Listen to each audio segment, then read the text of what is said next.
Hey friends, welcome. Thank you for joining me today. I am in my favorite place in the whole world, which is standing in front of an easel that has already been set up. Once all the hard work of setting up the easel is done, then I'm happy. I try to be happy all the time, but I love standing in front of a bare naked white canvas. I've heard of people having canvas fear that don't know where to start. I have sympathy for them, but I don't have any empathy. I can't imagine. I know it's me versus the canvas. The canvas doesn't stand a chance. And I'm painting. I'll show you real quick where I'm painting today. I'm in one of my most oft-painted scenes. Is this street downtown? Volume's not loud enough. Thank you. Let's see if we can fix that. Oh yeah, there we go. Thank you. Now it's probably too loud, isn't it? Thank you. Thank you for that tip. Very good. So there's my subject matter, except I'm doing a vertical painting. And of course, I want to start out with something completely contrary. This is not the lighting I'm looking for. It's about 2:40 in the afternoon, and I'm aiming for lighting at least 3 hours from now. Two and a half, 3 hours. That'd be 3, 4, 5:30, 6 o'clock when the lighting's come down like that. So it's going to be warm light. I've painted the street more than any other single thing I've ever painted is this street. I've painted the street more than anybody in history, probably 2 or 3 times over. I mean, why would anyone paint the street? The only reason I paint it is because I'm an artist. It's my job and I live here. And this is the best view. I'm looking north, so the sun's going down that way. In fact, one of the paintings I did just last week, if you can watch, in my studio, is of this same street, just a block up that way. So it's going to be warm, except the sky, of course, going to be kind of cool. There's a lot of green. So I'm thinking anti-green is red, anti-blue is orange. So red-orange takes care of that, except that the fronts of the buildings are going to be red-orange, so that makes me go blue. So I haven't got a clue. What I'm talking about is, I want to do some marks that are the opposite of the subject matter. So let's start with violet, now some magenta, especially here in the zone where the trees might end up being. There we go. Little spatter. Now, do I want any blue in there? Blue. Yeah, maybe. Over here, the counter distinction to the warm. The buildings over here will be warm, so I did some cool blue, some red here where the green trees are going to be. Okay, good enough. And just generally speaking, a pleasant abstract shape. Of course, all of this, my paintings have a look because they're mine. It's because I'm the one doing the painting. And so, yeah, there's a certain style of abstract that I gravitate toward. I didn't get enough on this side of the canvas over here. That side's okay. A bit more up there. All right. Now, good news is I do not have to wait for that to dry. I can go right ahead and start drawing in some of the same color. And let's do violet and magenta combination. Let's start trying to nail this down real quickly.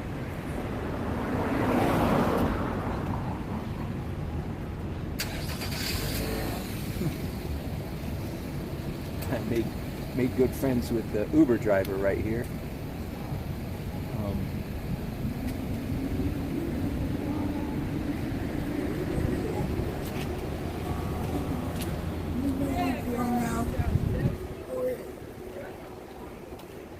one of the things I've discovered when painting a cityscape with tall buildings, a city street, this would be an, if I was in New York, which I love painting in New York, by the way, New York City, or any big city,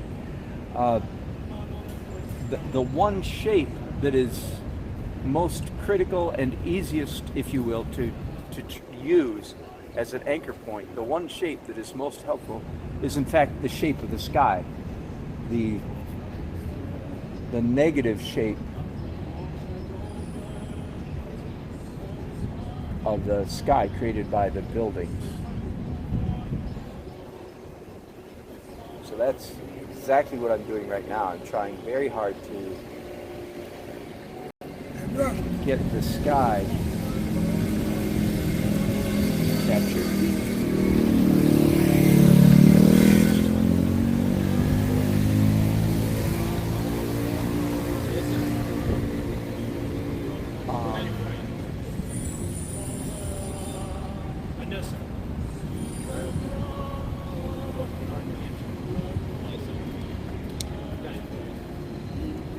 Now, vanishing point, it's for those of you who get linear perspective, in a scene like this, like a city street, there's basically 1 point perspective, and once you see it, once the light bulb comes on, it's quite hilarious, because there are roughly 3 million lines, probably literally 3 million lines when I look down the street that are all pointing at the same spot. All of those, and so the linear perspective involved in a painting like this, once you see it, it's ridiculously simple.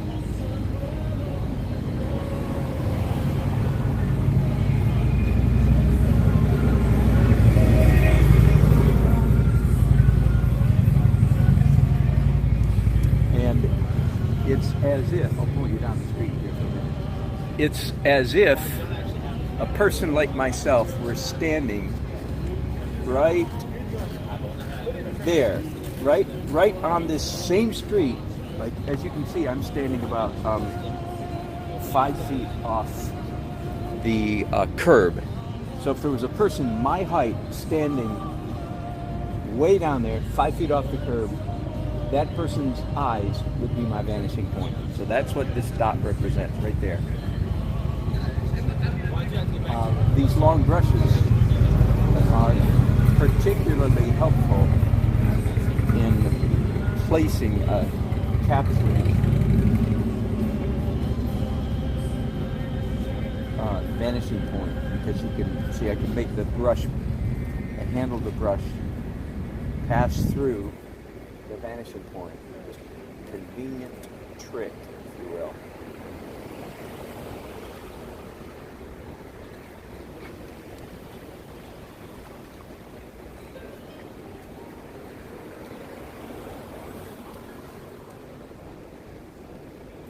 Now,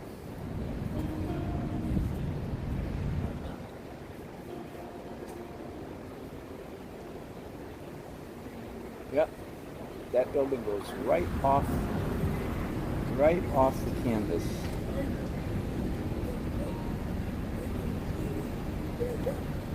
Oh, good.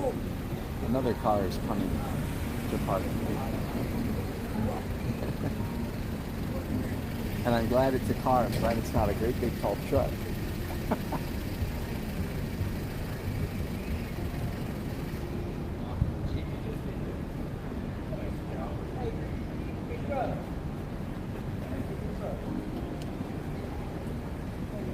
I'm glad you're not a big tall truck.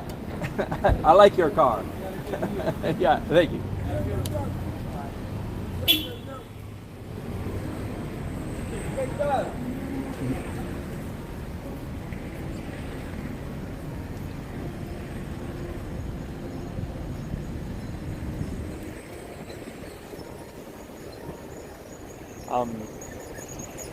I am going to trim this tree, row of trees here, trim them back a little bit so that we can actually see the dome, of the Capitol building down there. Now,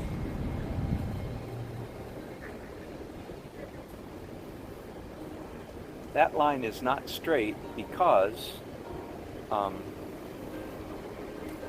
there's actually a hill, a dip in the road. It's actually got two dips. The other one's too far away. I'm not going to worry about that.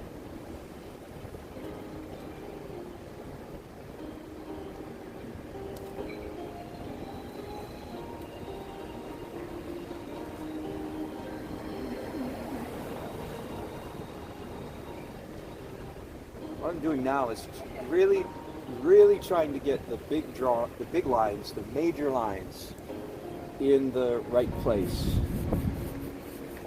As I say often, of course, I can change my mind as many times as I need to. So even though I'm trying to get these lines correct,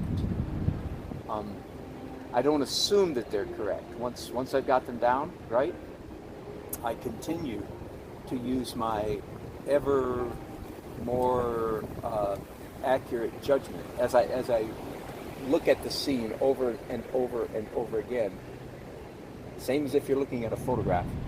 Every time you look, you're picking up a little more information and getting the drawing more accurate. But having said that, of course, I'm trying, as you can tell by my careful movements here, I'm trying pretty hard to get the drawing right, to get it correct, right from the get-go, as they say. Okay, in America we have two expressions along the same lines. One is we say right from the word go, and right from the get-go. That means both of those mean the same thing. Right from the outset, from the start of a project. And my wife and I used to have a dear friend who would combine those two, not on purpose. He did accidentally. So instead of saying from the word go or from the get-go, he said from the word get-go.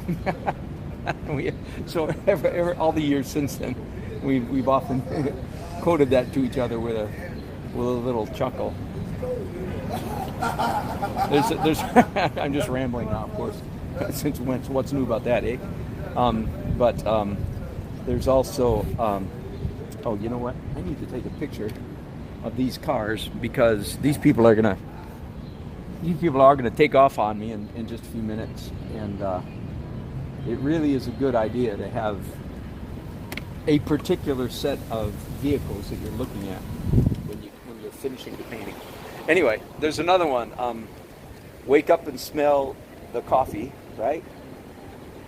It's kind of a mild rebuke. Come on, guy, get with it. Wake up and smell the coffee, right?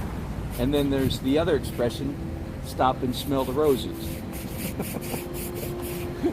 So, have you heard this one? So some people combine the two accidentally and say, wake up and smell the roses.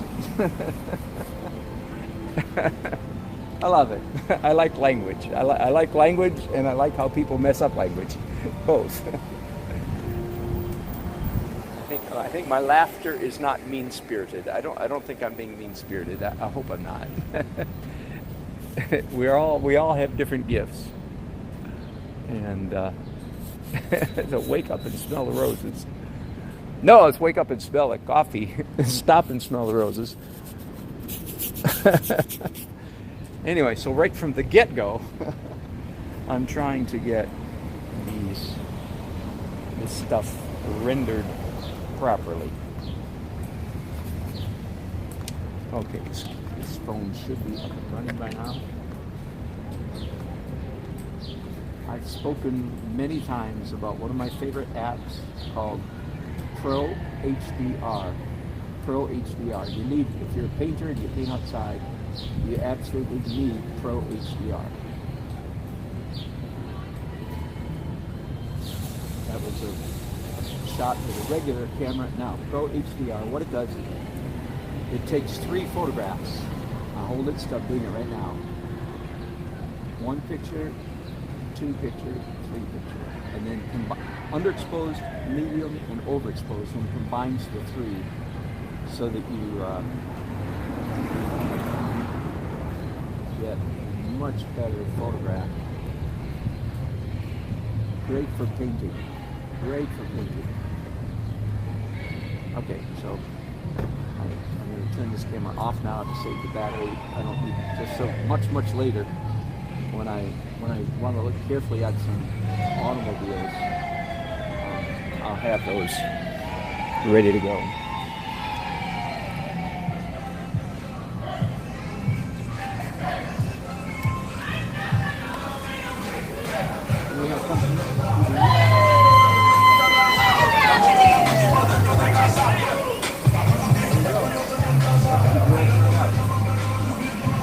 Girls' afternoon out, I guess. Oh, by the way, part of the reason, let me explain something. I'm standing in the street. I'm standing in the parking section of the street, which is, generally speaking, not wise, except that I'm standing right in front of my nice big white worker van. So my van is providing cover for me, if you will. In fact, I want to see if I have any pencils in here. Yes. Good. At least one. Ah, two. There we go. I've got some pencils on my easel that are getting mighty short. So there we go. So that explains how do you stand? How do you get away to stand in the street? By the way, one piece of equipment that I've had with me for years, but I lost it sometime in the last couple of years, is a orange traffic cone. I'm going to keep my eyes open for another one. I'm not going to steal one, but many times when construction sites are wrapping up, you see these cones everywhere, discarded on the side of the highway. And I'm going to grab one because it would be a day like this that I would set up a cone right out here, right behind you, where you are right now, just to protect me from crazy traffic a little tiny bit. Okay, so I feel pretty safe here. It's also possible that police officers might frown at me setting up here. I'm just hoping I could sweet talk my way out of, them saying, "Oh, mister, you're gonna have to move along. You can't set up in the street." I'm sure there's some rule somewhere that says you're not allowed to set up in the street. I'm just hoping that any police officer will take a look at me and say, "You know what? This guy's good for the atmosphere, so let's leave him be. We have bigger fish to fry." I am not a very big fish, especially when it comes to frying. I'm hoping they'll go after worse criminals than myself. Oh wait, I just drew the wrong things on all that detail. That's supposed to be on this building down here. See how easy it is to make a mistake? I mean, a real mistake. Yeah, I got mixed up which building this stuff went on. Not that one, this one. This building up here, two buildings, it's all verticals.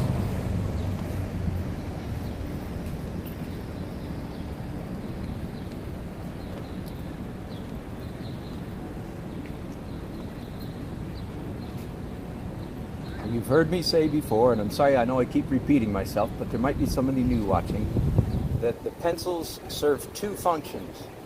Of course, they help capture the image, so they aid in similitude, if you will. They aid in drawing the image, obviously. But more important than that, I like the texture they create, so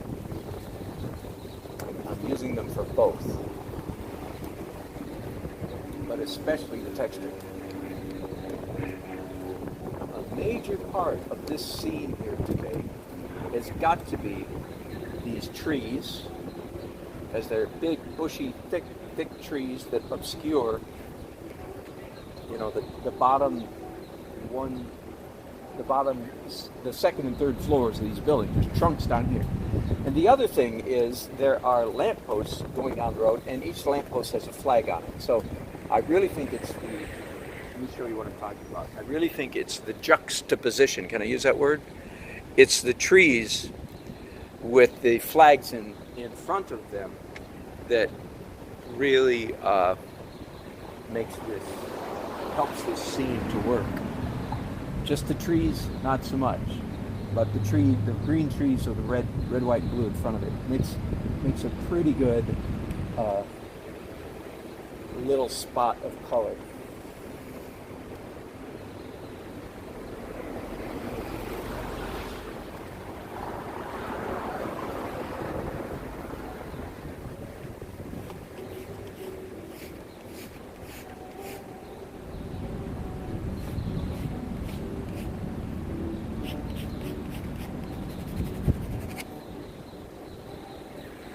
You'll notice perhaps that very often when I have a lot of detail in a building, I'll do it again here in just a second.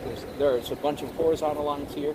Instead of drawing lines like this, I just go like that, right?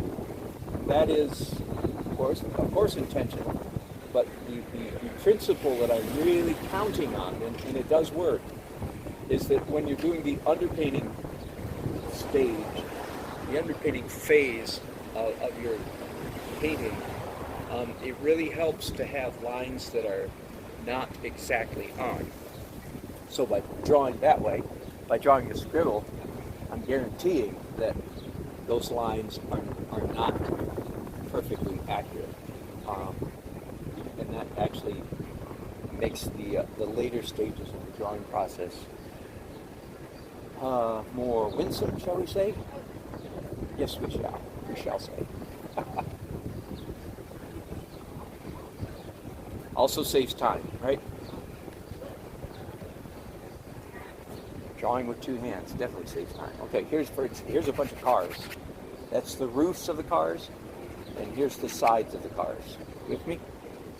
Same thing here. A bunch of cars, including this one that's right up under my nose here. And then right now the traffic is pretty light, but that's really weird to have no cars on the street. So these are all parked, and so there's 4 lanes of cars. Parked, going away, coming toward us, parked, facing us. I know I didn't have to spell all that out, but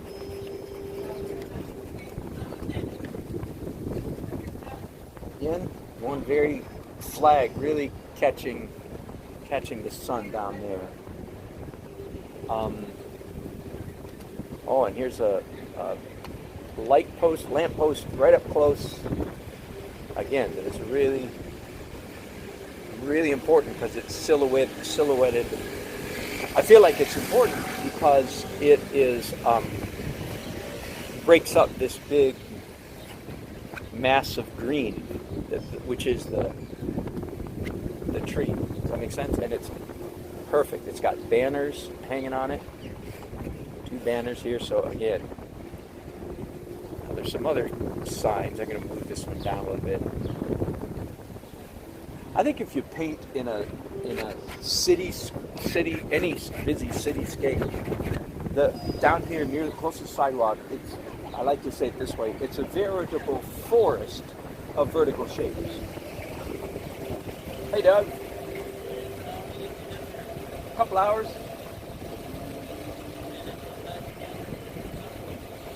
Sure. 3. Pardon?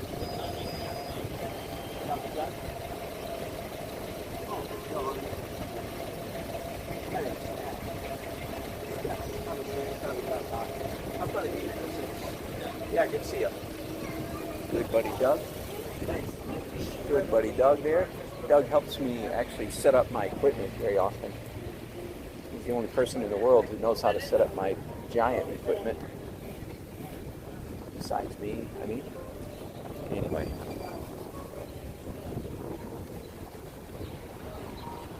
Are we having fun yet? Yes, we are. You betcha, we are. Okay, how about some pedestrians? There's a pedestrian crossing right there. Yes, sir. Bubba. So how big are those pedestrians? Good. Thankfully, somebody walked by right when I said that.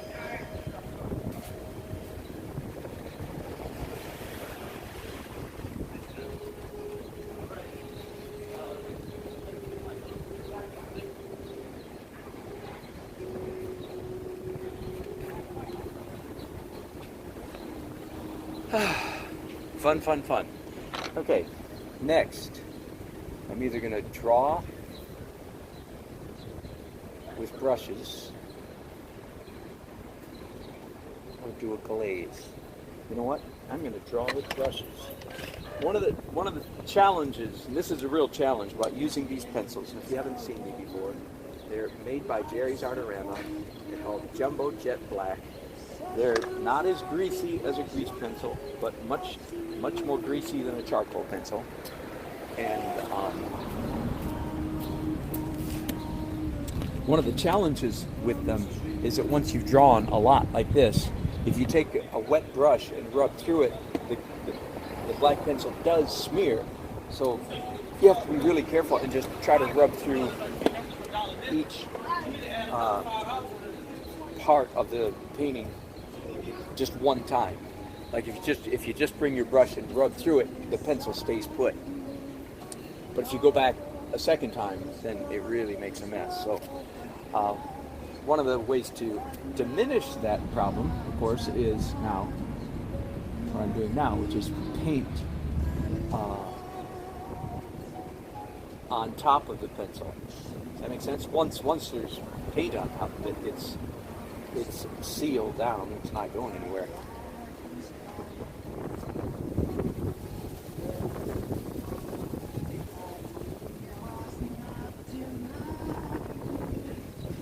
Happily, a little red car, a little red Honda, parked right in front of me here.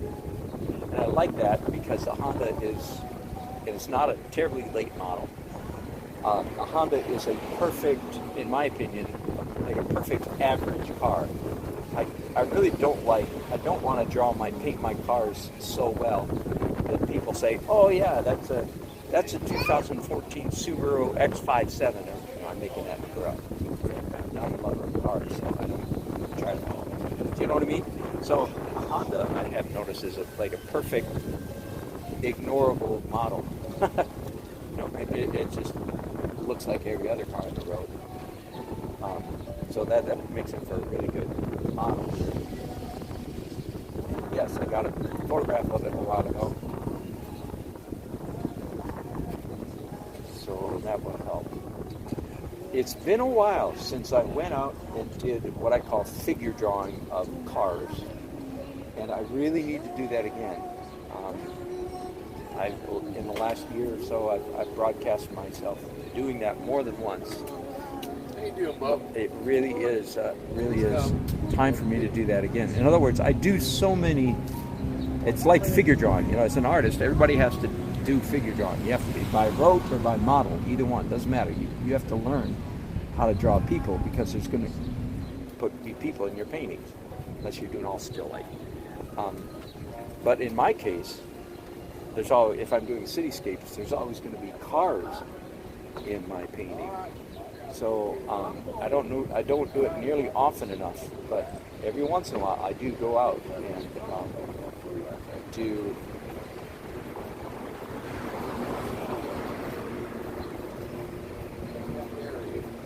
drawings, studies of vehicles.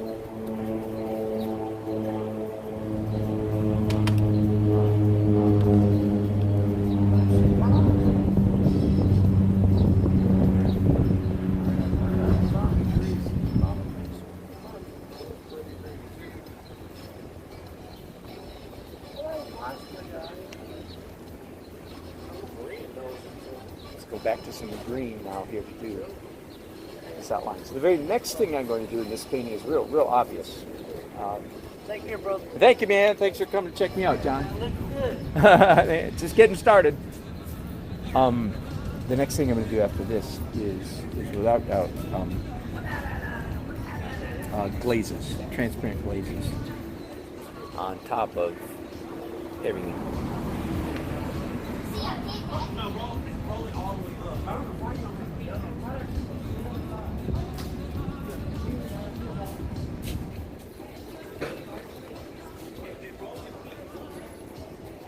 So when I'm doing drawing like this, I don't care.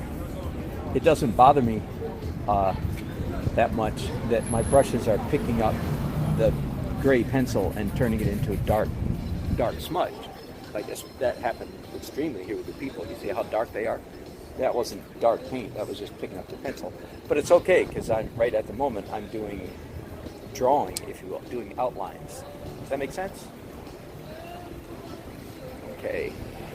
So once again, a veritable forest of vertical shapes. Trees, signs, street lights, all kinds of signs. No parking sign, yes, parking, just so.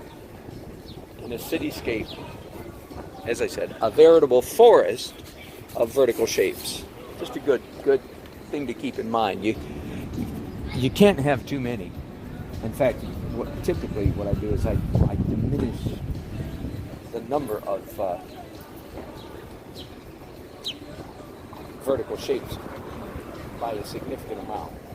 I don't even try to capture just enough so it feels believable. But I certainly don't try to count how many pillars and posts and sign posts there are. Phew. In my opinion, that would be crazy.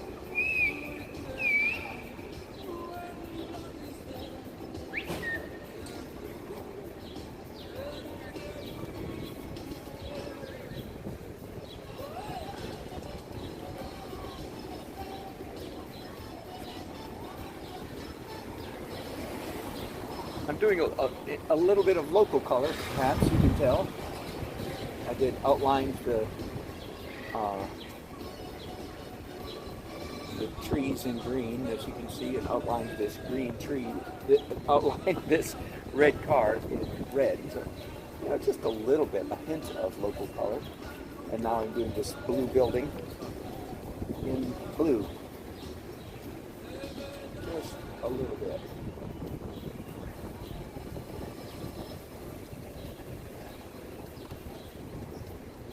Not worrying about trying to get carried away by any means.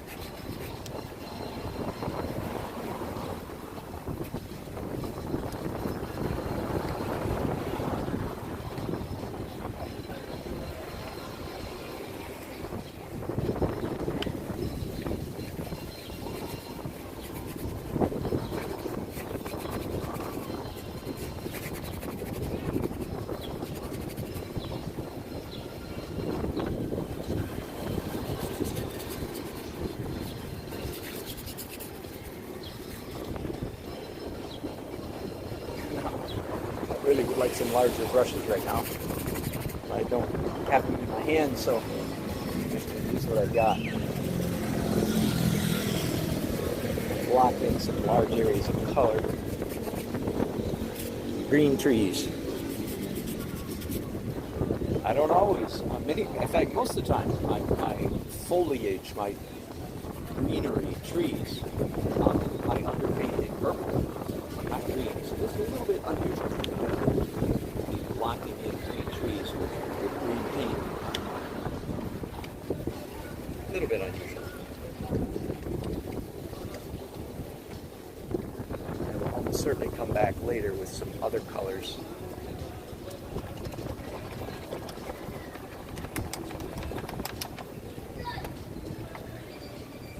Very pleasant day in the shade.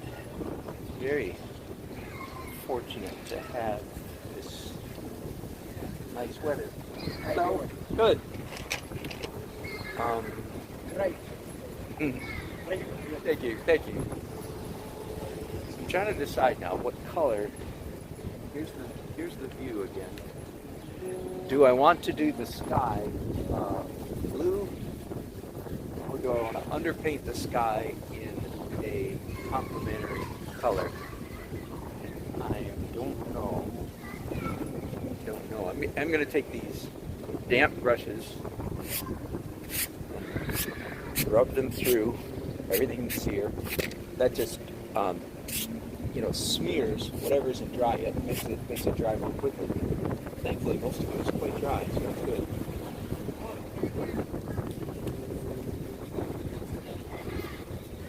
You know what? I'm going to change my mind. I said the next thing I was going to do was transparent glazes. I'm changing my mind.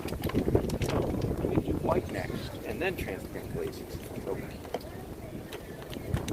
as I'm painting with my eyes, I'm not painting by formula. And as I look at this, I go, no, I think it's just going to be more effective if I paint the white first and then do the glaze. One of the things that painting in white does, it really helps with capturing the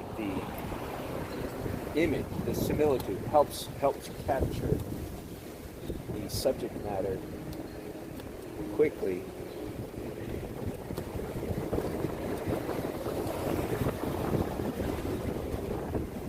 Because it really locks in the image even more than the dark outlining does. I don't know if that made any sense or not, but it made sense to me, doggone it. Drawing with white really, really helps capture and nail down the subject matter.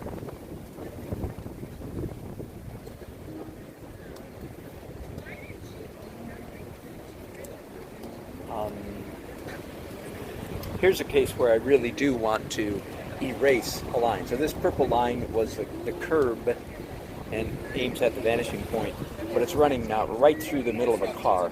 So I usually say don't even try to erase those, but there are exceptions to that general instruction. This is one of them. I don't want that line. And I like drips, but I have a feeling that these drips are just a bit too much.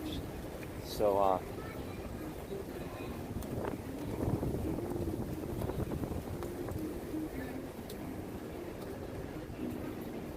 push them back a little bit. There. And that little bit that I just did right there really, as you can see, helped render this car quite a bit. Suddenly it looks a lot more like a car because I just cleaned it up. So that's an example of what I mean, that painting, drawing, quote unquote, with white really goes a long way toward. Now,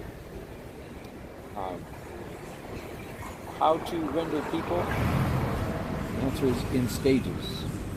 Dark light, dark light, dark light.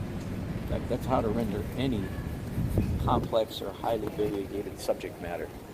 Light, dark, light, dark, light, dark. Layer, layer, layer, layer.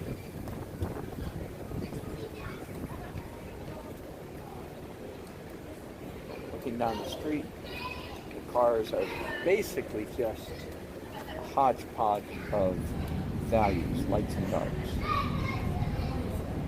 I learned this years ago. In my life as an illustrator, over the years, I did many, for some reason, I don't know why, I did many aerial views. Aerial views of college campuses, aerial views of malls, aerial views of all kinds of things like that. And many of those included parking lots. And I learned a quick little lesson that still helps me today. And that is if you're painting a parking lot, all the cars in the parking lot are various shades of gray, except roughly 1 out of 10 or 1 out of every 15 or 20 vehicles, depending how much you want, is red. But that's all. If you're looking at, and so when I do a row of cars like this, well, there's a red car. It may not stay red. It is red right now. But all the cars are gray, except for 1 out of 10, 1 out of 20 are red. All the rest are various shades of gray. You could say, well, shouldn't you put a blue? Yeah, maybe blue, but I'm calling it blue. What color blue? A subtle blue, shades of gray. Let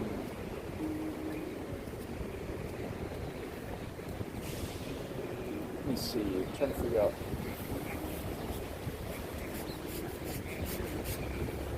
Shouldn't you do a yellow car? And the answer is no. Shouldn't you do a green one? The answer is no.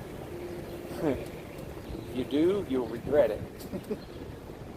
Nope, various shades of gray, and 1 out of 10 is red.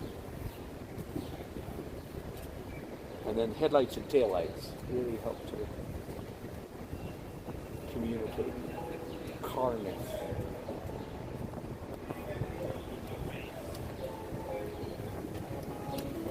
Okay, the lighting that I'm looking for is 3.5, 2.5, 3.5 hours from now, and late in the evening, and I'm going to suggest, even though it may not literally be happening, I'm going to suggest that the store lights have come on down here at street level. Now, I know this street very well and know that to a large extent that's not actually accurate. That's not what's going to happen. But I'm going to do it anyway. I'm going to keep painting this city the way it should look, not just the way it does look. Catch that? That's my job.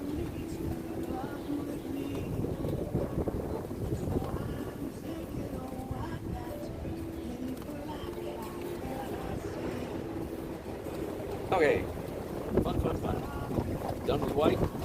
Now I'm going to do layers of color. What colors? I have no idea. That's not my job. My job right now is to clean these 2 brushes. And in a second, I will look at. Now, I do have to wait for the white to dry, but I have, you may know, one trick up my sleeve to help the drying process. Move it along a little bit more quickly.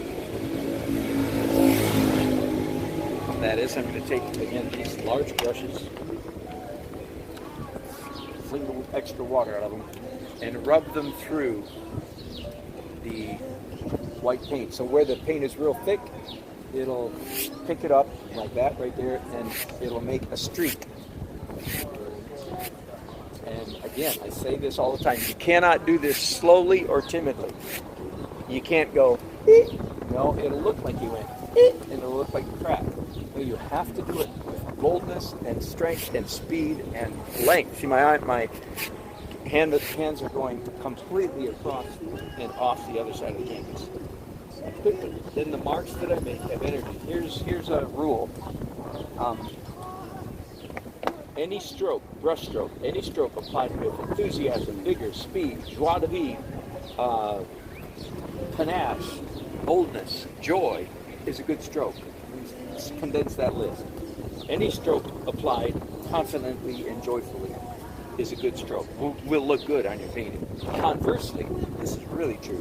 Any stroke applied with insecurity, uncertainty, fear, nervousness, overly fastidiousness, and so on and so forth, is going to be an ugly stroke.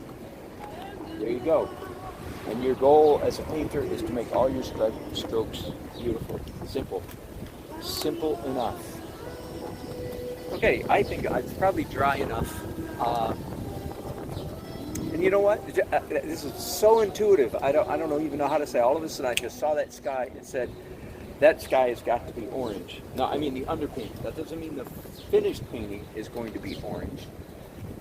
But the underpainting is going to be orange, yeah, with a little magenta, so reddish orange, lots of water. There.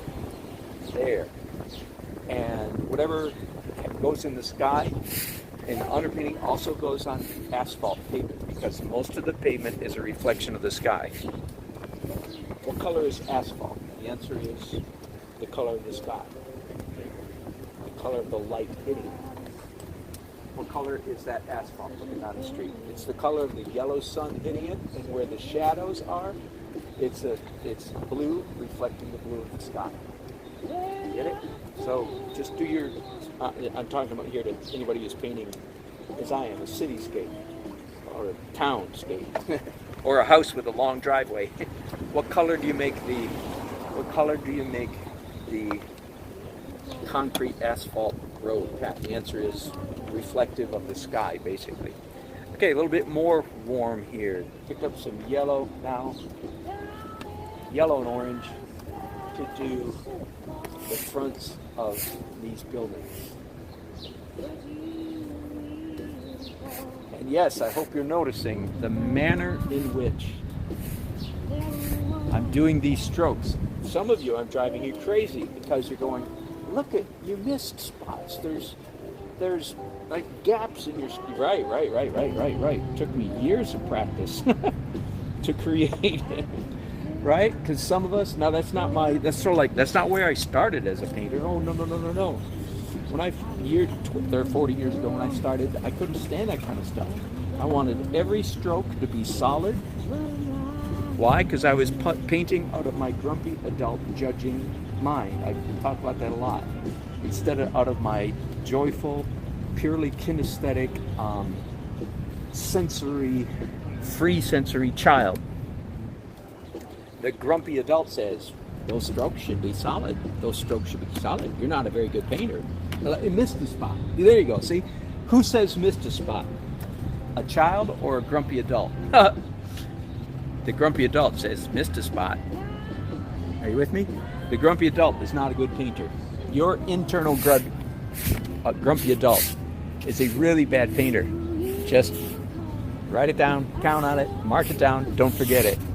You do not paint out of the grumpy part of your soul. If you do, you paint bad.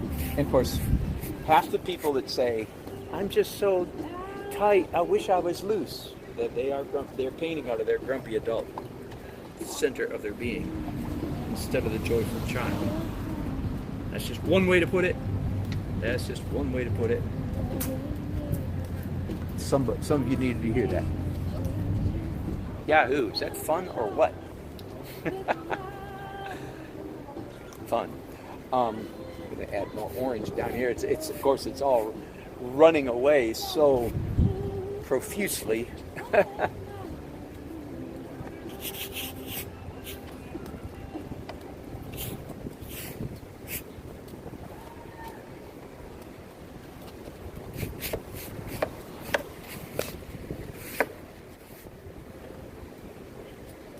you can easily see now what I'm aiming for. This is the sun's going down that way, so all of these buildings are in the shade and they're casting their shade over here, but these buildings up here are in the sun.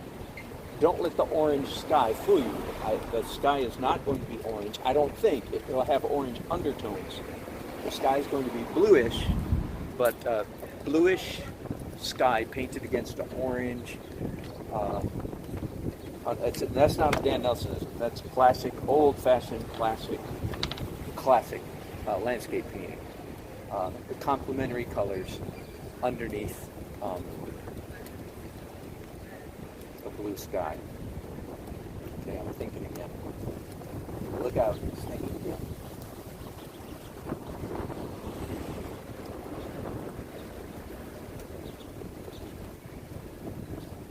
I'm going to do something I don't often. A little bit too much drips there. There we go. I like drips. Every once in a while there's some that I don't like. Not crazy about these down here. So just make it grumpy. You just say, yeah, push this back a little bit. Okay, I'm deciding what to do next. It's either draw with pencils or draw with brushes or draw white. I could use white again.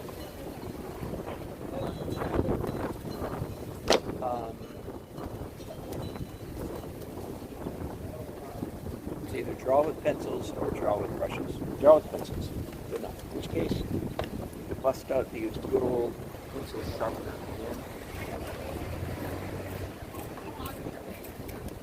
I buy these, not by the gross, but I'll buy a small handful of them several times a year. This one's about to give up the ghost. That's funny. This pencil sharpener's falling apart. Hello. Please do. I'm glad you are. Thank you. Yeah, I'm having a great afternoon. Man, what a gorgeous day, huh? I am. In the shade of this building?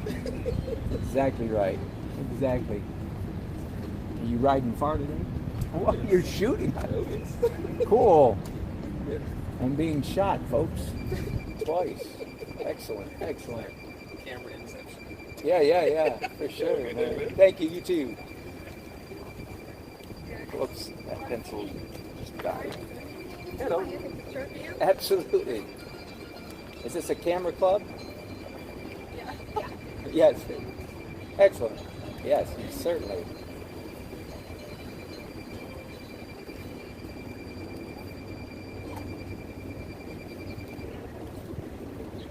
Okay, let's try to get this building a little bit more accurate. So every time I draw, you're very welcome. Every time I draw, of course, I try to get things a little more accurate and a little more detailed. Those are two different things. Accuracy and detail, you understand, are two different things. Accuracy is getting all the lines, big lines included, in the right place. Detail is doing small stuff, right?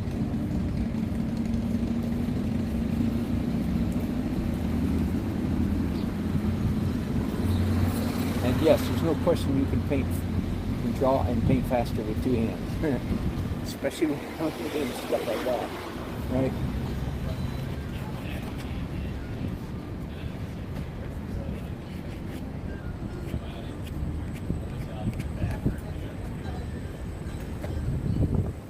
I think the next thing I'm going to do after this is white again. And then I'm ready to go to oils. Yahoo! That didn't take long, did it? My technique is so much the slow part of my painting technique is the oil phase, not the acrylics. Acrylics are really fast. Slap it down.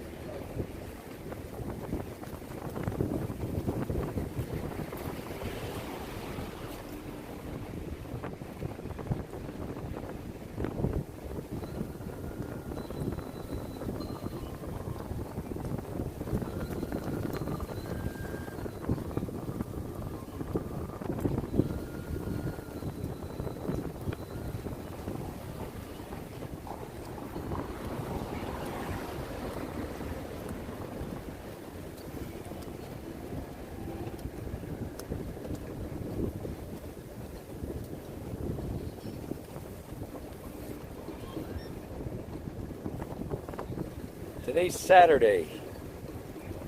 When you're self-employed, every day is a work day. Are you kidding me? Now that doesn't mean I don't stay at home and work on the backyard or the pool or the house or whatever. Yeah, I do that too. But when you're self-employed, you can take a day off anytime you want. Of course. You take enough days off, you can be starving. Thought often, I'm not sure I would be the artist I am. No, I'm quite sure I would not be the artist I am if I was independently wealthy. Because I would take a lot more time off than I do. My hunger works for me. I need money, so I'm out here painting. Anybody out there relate to me? And I'm not sure I'd paint quite as much as I do if my mortgage, for instance, didn't depend on it.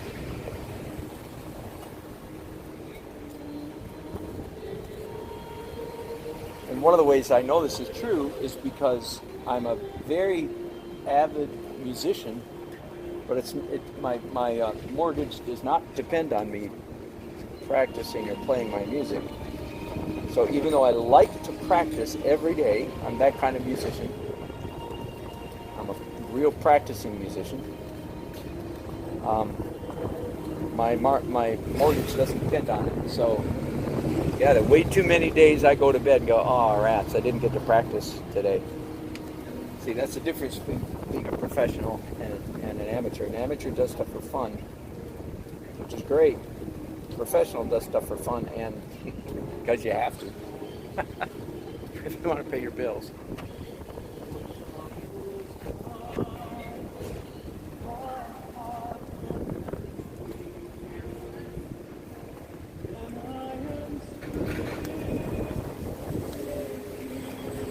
Doing that building right there from memory. Hey, Femox, I hear your pain, my friend. I really do. I know that when I say stuff like that, I'm talking to people like you who would love to be full-time artists. So I just say, Lord bless you, man. Keep doing it, keep doing it, keep doing it. And hopefully one day you can achieve that dream of being a full-time painter. Yeah. I love it. I got no reason to complain. Now, sometimes that doesn't stop me from complaining anyway, because I'm a sorry, ungrateful SOB just like everybody else at moments. But yeah, most of the time I don't complain. I certainly have nothing to complain about. I'm a very blessed man. Get to do what I love for a living. Good for me to remind myself of that. Okay, let me talk about people here. Yeah, Femox, you go, man. Let's talk about people, and I hope I remember to zoom out from here. I taught a class on this just a couple weeks ago. Enjoyed it very much. First of all, we spent half the class just talking about like basic human ratios. Hope that music's too loud, isn't it? Y'all are going to hear that. We spent half the class, an hour and a half, talking about basic human ratios. 8 heads high, how long is a torso, arm, legs, all that kind of stuff, right? Then we spent the second half of the class, I was trying to demonstrate a technique for rendering people. And we use the expression a lot, pictures in the clouds. When we were kids, hopefully we still do this, but when we were kids, we all played that game of, on a nice cumulus day, the clouds, pretty clouds. You lay on your back, you look at the sky and say, oh, look there, it looks exactly like this, that, and this, and that, and the other, right? That's what I do when I'm painting people. I make a very messy mess, vaguely reminiscent, basically a ratio of 5 or 6 to 1. One measurement wide, 6 tall. That's not head heights. Now, don't get confused. That's just a ratio, width to height. And then the second time through, I look for things that look kind of like people, and I accentuate that. So I just did some pencil work there. It's like, see, this guy's legs are kind of far apart, and this guy's legs are kind of close together. That's because that's kind of how it looked, etc. Anyway, so picture in the clouds, make a mess, and then interpret it. I'm almost done with the pencil here. And as I often say, at the end of every pencil stage, okay, done. At the end of every pencil phase, I've got way too much pencil on my canvas. You with me? But not to worry, because I have a whole bunch of layers still coming up. A whole bunch of layers yet to come, in which much of that pencil will be diminished, eradicated, pushed down, and so forth. So each layer gets just a little bit more accurate and a little bit more detailed. So now I'm doing a detail that I scribbled in ever so abstractly a while ago, and now I'm making it more accurate, which is the stripes that go across the road indicating a pedestrian crosswalk. Does that make sense? They have those in your town? All right? And this car that started out so nice and red, it's not very red anymore. That's fine with me.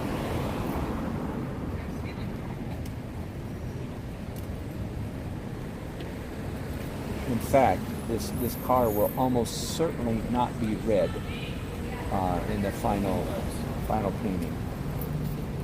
I hope you get to watch me do this car, because I'm going to do a trick that I've learned, a very helpful trick.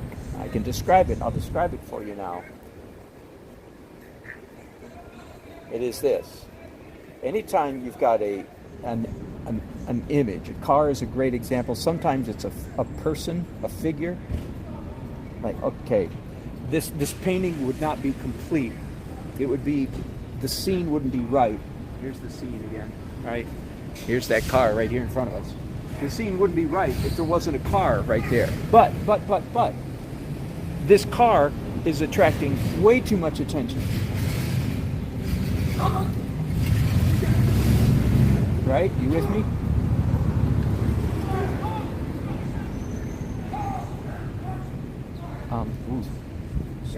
Some drama going on here. So the car is attracting way too much attention, but there has to be a car here, otherwise it would be just, I don't know, weird. So what I'm going to do is I'm going to, in the final in the oil layer, I'm going to render this car accurately, but in camouflage. In like, what colors am I going to use to render the car? It has to be accurate. It's up so close to the viewer. You know, I can't really afford to be very wrong with it. But I'm going to render it in the exact colors of its background. And I'm going to chameleonize it.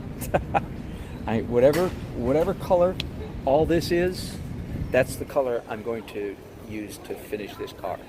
So when you look at it, it'll look like a car, and it'll be accurate. I keep saying accurate, and I'm going, wait a minute, I don't think I am accurate right now. It'll be accurate, but it won't knock your eyes out. It won't be extremely prominent. Got it? And I'm going to work more on that to get it more accurate as we go along. And of course, all these cars going back this way are abstract by virtue of how far away they are. I don't have to work so hard to get those to not dominate the scene, because they're too far away to dominate.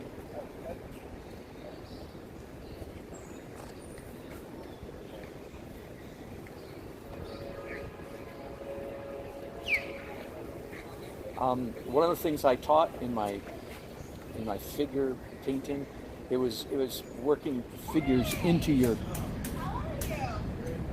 I wasn't teaching how to paint figures. I was teaching how to paint figures in landscapes.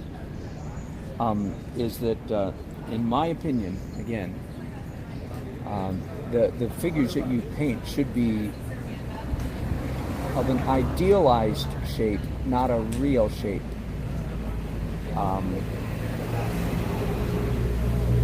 The comparison is, we've all walked down the mall and seen all the clothing stores, right?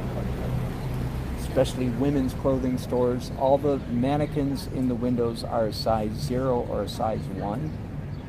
And all the women walking by, and men too, are a size 16 or 18. I don't know my sizes, but you know what I mean? So it's kind of funny sometimes, because there's a great incongruence between the sizes that the store owners put on their mannequins and the sizes that people are going in to buy. But if they made chubby mannequins, nobody, even chubby people, would not want to go in there and buy their clothes there. This is a sociological test that's been done, I believe, many times over.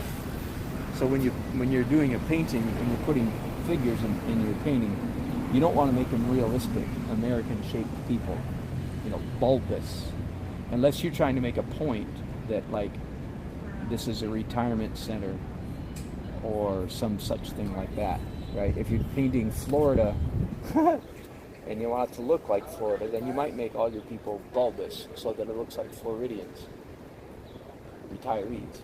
Otherwise, you don't want to. You just want them to look like, basic human beings. In which case, you make them all skinny, because then they're easily ignored. People don't look at your painting and say, are you trying to tell me everybody should be that skinny? No, no, no, no. They just understand that you're just mean to be representing, ordinary people, as one could say.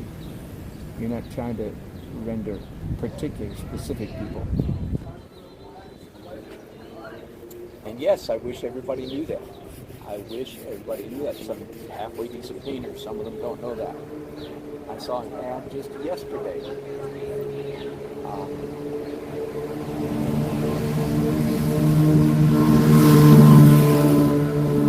For a gallery opening. And the painting was of a woman at the beach. And the woman was very grandmotherly shaped. Very believable, very realistic. I did not get the impression that the artist was trying to say, yeah, this is an old folks beach. And so to me, it was an unfortunate choice on the part of the artist. It was a very ordinary, typical, average American grandmother shape, which made it look like, oh, is that your Aunt Bee? Is that Aunt Alma? Oh, I get it, that's your Aunt Alma. See, but if you don't want it to look like your Aunt Alma, then you just make her a size 012. Enough of that rant and rave. We'll let it go at that.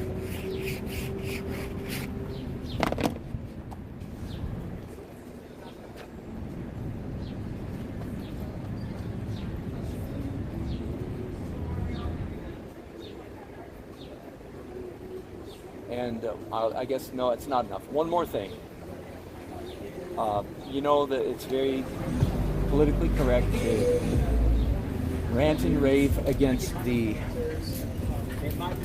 body-shaming, unrealistic Madison Avenue version of the female figure in advertising. The airbrush, skinified size. That's we're all supposed to be mad and angry at all the advertisers for making the women in their ads, in their photographs, size 0. I contend that does not apply to hand-drawn,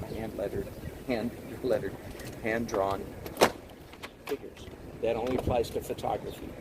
So that is not our fight. It's not our problem. Drawing is different, and I could go on for quite some time explaining why. I'll just say it this way. Hand-painted things, a painting is compared to fiction in literature. A photograph is non-fiction. Everybody knows that a painting is fictional. So, no, do your figures skinny. You are not part of the body-shaming, evil empire. I thought I was going to do straight to oils, but I'm changing my mind slightly, just a little bit. I'm breaking a rule right here. We'll see if it's always darks first, lights last. But there are a few things in this painting that I think I want to be dark before I proceed to oils. One is this lamppost right here.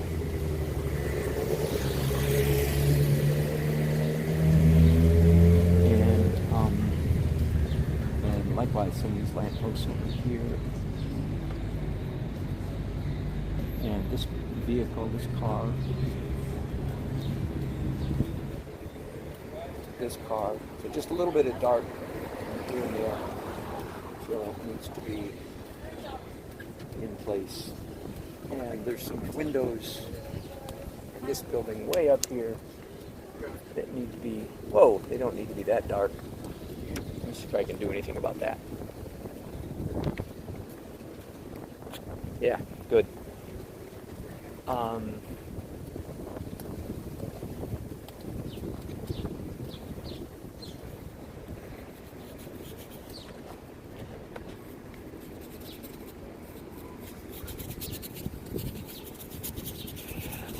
I'm ready to go to the oils when basically the three things are in place. When the drawing is essentially close, when the drawing is close, when the values are close, and when the colors are close. Now the colors is the least important, but generally speaking, that's when I know it. I'm ready to go to oils. Is drawing. The drawing is close to accurate. The values are close to accurate, the lights and darks, and the colors are close to accurate. The least of those is colors. Now in this case, the sky is an exception to that because I'm intentionally doing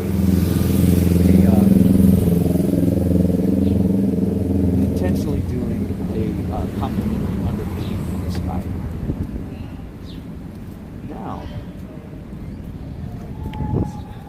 speaking of getting colors close, I'm now mixing up, again, just a little bit unusual, I'm mixing up an opaque orange on my brushes because I want to hit this building is not at all close to the realism of it. And I want it to be a little bit close before I go to oils.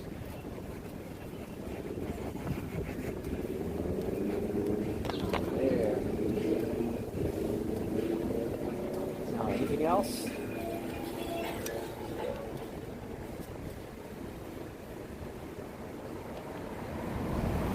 Yeah.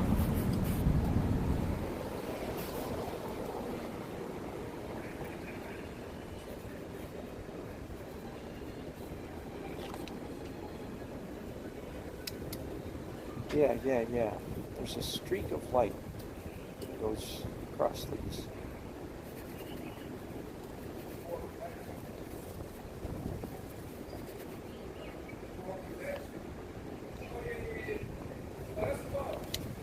Yeah, some warm stuff in here instead of cool.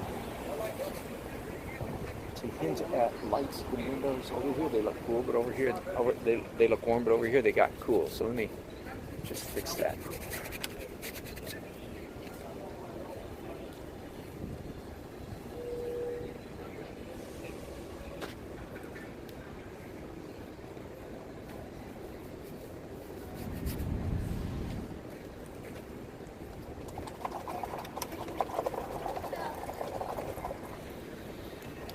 One other quick comment about figures, people in paintings. I usually work moderately hard. I don't break any bones over it, but I work fairly hard to make my figures racially neutral, abstract. You really can't tell.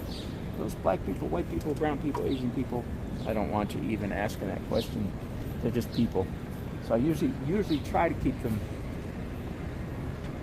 a little bit abstract. Same thing here. Now I'm mixing up some opaque red. It just dawned on me it'd be helpful before I go to oils if some of these tail lights already had a hint of red in them.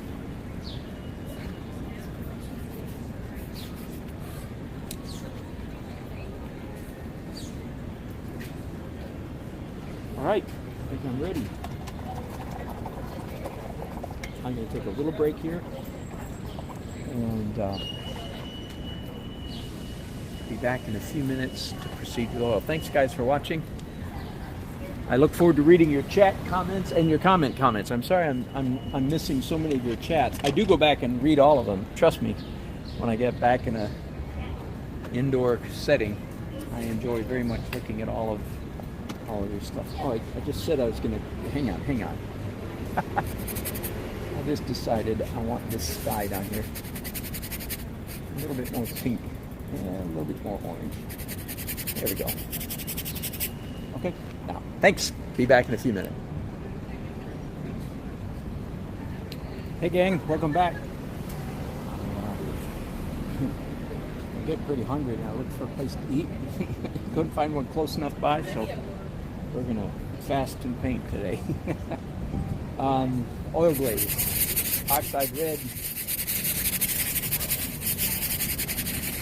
Don't panic. But yeah, you can try this at home. Go for it. Try it at home. nobody will die, probably. Oxide red is certainly my most popular, common favorite go-to color initial glaze. I'm going to add to this a number of other colors in a moment. The second most common is ultramarine.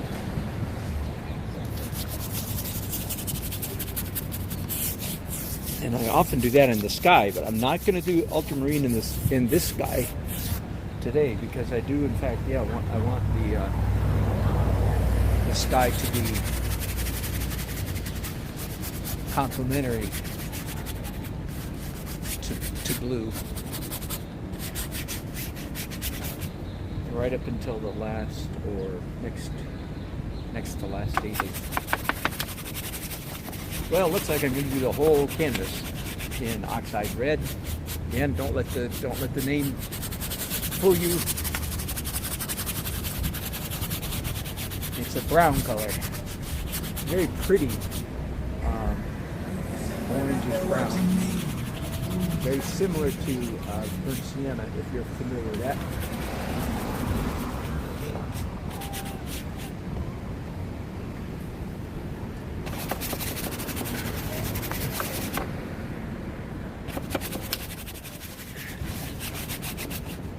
Okay, so I got the whole canvas covered with oxide red.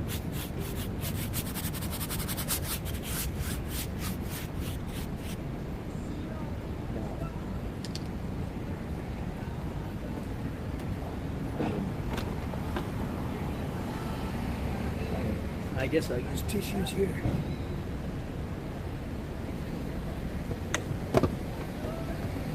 Prefer paper towels for this, but I'm fresh out of paper towels, so Kleenex it is.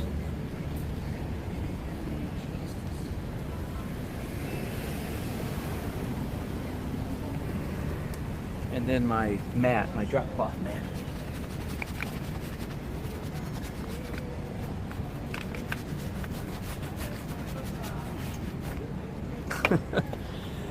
Can you see me down there?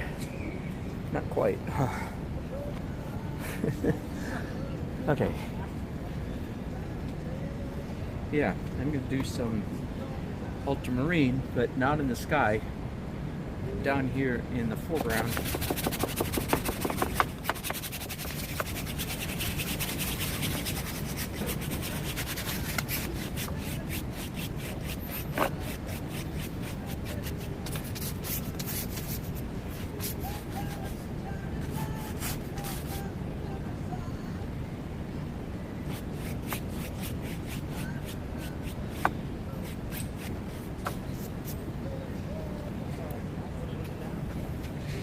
Yeah, this building, and this one. Hello. Hello, how are you? Very good.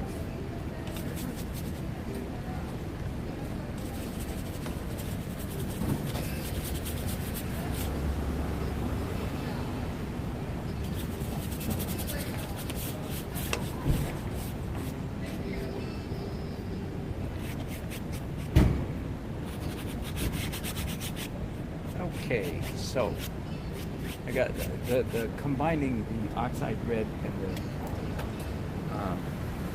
blue, ultramarine blue, creates a very nice, almost perfectly neutral gray.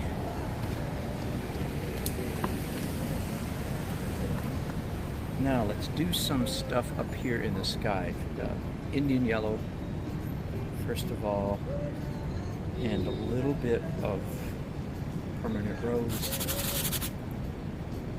I actually want to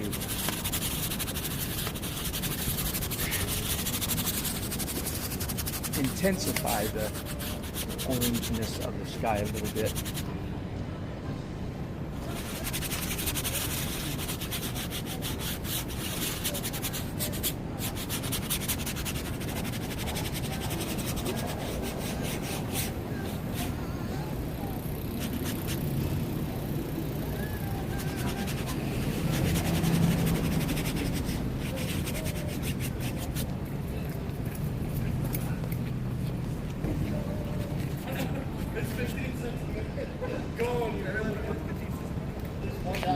Now, maybe just, I'm almost done with the glazes.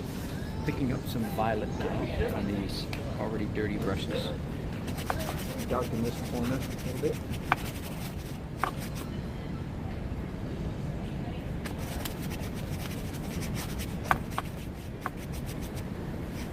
And darken this corner with the car in it.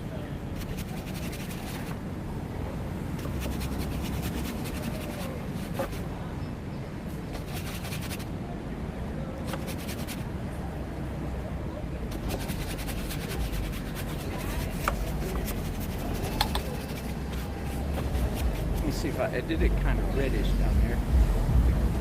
You know, I don't think I like it very much, so I'm gonna come back with ultramarine and make it more neutral. Yeah, please. Just one for no, certainly. No problem. I think this is you at the Art of Art sculpture. Yes, indeed. Certainly. Yeah, I love Thank one you, too. thank You're you. welcome. Your work is so awesome. Oh, thank you very much. Appreciate it. You're welcome. Uh-huh. Sorry for Oh, no problem. Glad to do it.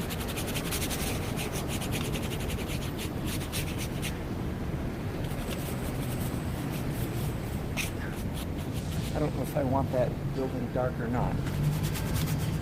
We'll just see. Okay, so as crazy as all that was, let's do a little phthalo in here. As crazy as all that was, I've actually succeeded, I don't know if you can tell, I've actually succeeded in, other than the blue sky, I've actually succeeded in getting much of this painting, the colors that I want it to be, you know, in the final analysis, when it's all done. Yeah, I feel like this car is standing up a little too much, so I'm going to make it more blue. You're welcome. Very welcome.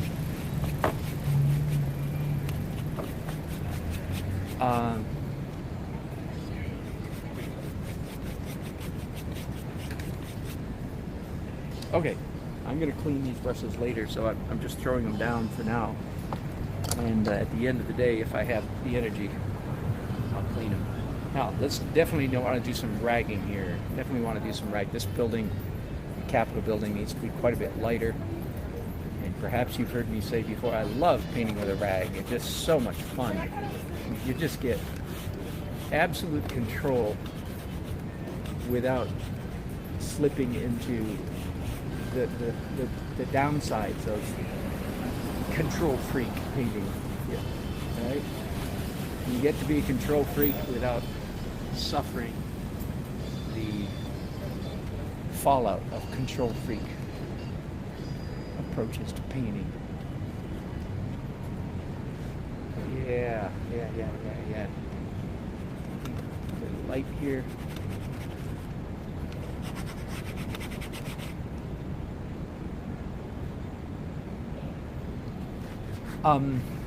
There's so many principles at work here.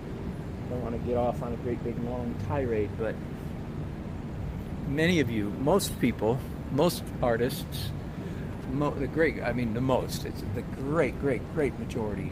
In fact, I've met two artists in my whole life that I know of who came out of the chute, came out at the beginning loose enough. I've known two, but of the hundreds of artists that I've known. I'm sure there are others, but I only know two. And everybody else is, I'm tight, I'd like to be looser, right? Usually said with that kind of plaintive tone, too, I might add. Well, part of the solution is, start painting with brushes this big or bigger, and paint in zones. Obviously, there was no tongue painting involved in that at all. Okay. That's enough. I don't want to talk anymore. Let's paint. At this point, I typically do one of two things. Either I draw with brushes or I draw with pencils. Today, I don't know why, but it's been very intuitive. I'm doing pencils first, and then usually I follow up, whichever one I don't do first, I do second. So today it's probably pencils first and then brushes second. That's the norm.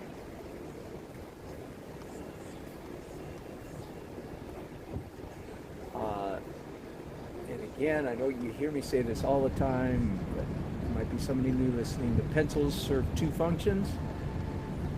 The lesser of the two functions is that the pencils help achieve realism. Right there, I draw. But I hope you can tell by the manner in which I'm handling the pencils. It's like, wait a minute, he's not drawing very carefully. Correct. That would be a good observation. I am not drawing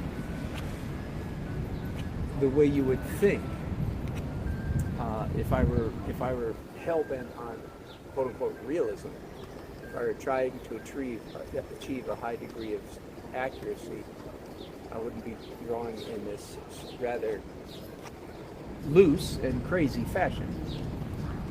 That is correct. So the second function that the brushes, the pencils help achieve is just an overall texture. I use them mainly because I like the scratchiness. I just like the way they look. Again, I started this about 3 years ago when I did a couple hundred abstract paintings in the summer. I think it was the summer of 2016, I think. It was just a season for doing abstracts. Loved it, and I'll do more, but I really, really, really did a whole bunch. And it was while I was doing abstracts where, you feel a little bit more free to do crazy things when you're doing abstract things. So in the course of doing the abstracts, I picked up these pencils, and I enjoyed the effect so much.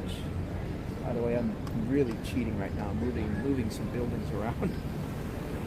I enjoyed the feel so much that I said, hey, I bet you I could use those in my representational stuff. And sure enough, I started using them in my representational and liked it very much, and still do. So maybe it'll be the rest of my life.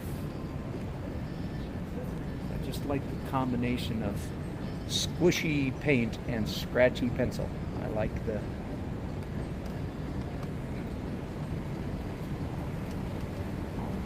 and I seem to be getting even more pencil-ish in my finished paintings. If this last week is any indication, I've come back on several occasions at the very end of the whole painting process and done a little bit of adding scratchy pencil. So it looks like I'm getting more pencil-ish, not less. Don't know if that trend will continue or not. Okay, so here we are doing people again. So I look at what's already there, and I try to look for things that look people-ish. I try to eliminate things that don't look very convincing.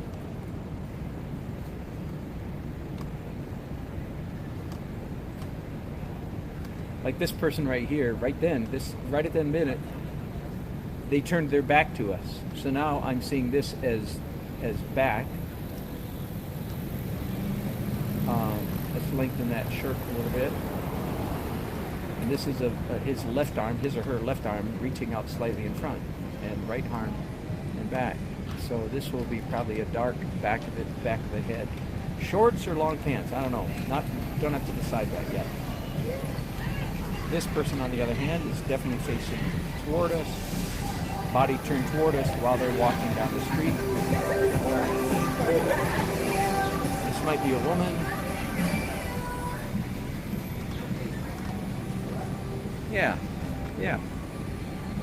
Okay, and again, the process there is looking for interpreting the abstract shapes that are already there and trying to be inspired by those abstract shapes. Let them tell you what to do. Don't you try to shoehorn, force those shapes into something that they're not naturally going toward. I don't know if I'm describing that very well, but the pencil in the clouds principle is what I often call it.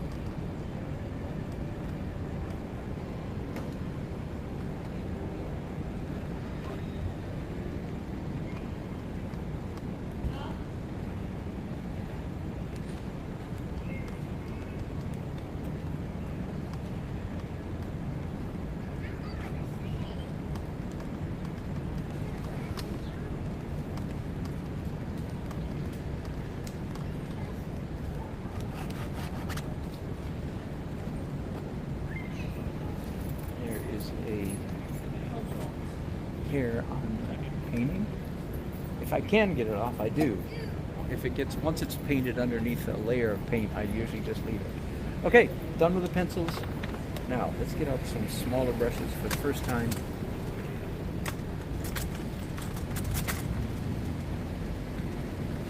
Just have a whole handful of stuff here.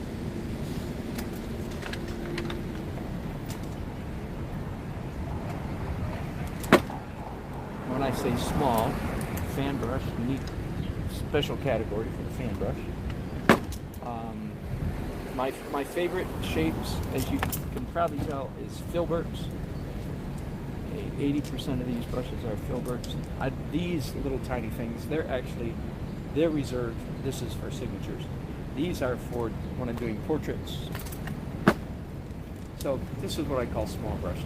Usually, the great majority of the time, I'm able to finish a painting like this with nothing smaller than that. A filbert number 4 filbert, sometimes a number 2. I think I got a number 2 here somewhere. Oh, number 3. Yeah, that's plenty. That's small enough. Okay, so I want to draw again with transparent paint. So somebody asked the other day, so I don't understand what's the difference between drawing and not drawing. Well, for me, when I'm using a brush this size and doing glazes, that's not drawing. Technically it is, but it's not draw-ish. When I'm using small brushes like this and doing line-ish type shapes, that's drawing. Okay? I talked about this automobile, this car down here in the lower foreground. In order for this to be a believable street scene, I think this car has to be here. But I don't want people going, ooh, it's a car. I don't want them paying a lot of attention to this vehicle. So it is going to remain painted what earlier I called camouflage. It's going to be painted in the colors of this corner of the painting, very much like it is right now. I'm not going to make it pop. In fact, if anything, I'm going to try to push it back even a little bit more. I'm going to pretend it's a chameleon and the car is just turning into the color of whatever the background is here.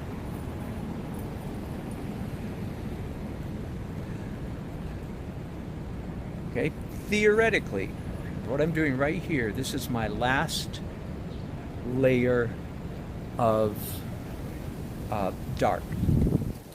Now I can always cheat, of course, but I try not to. I try to nail it. I try to get it right at this point.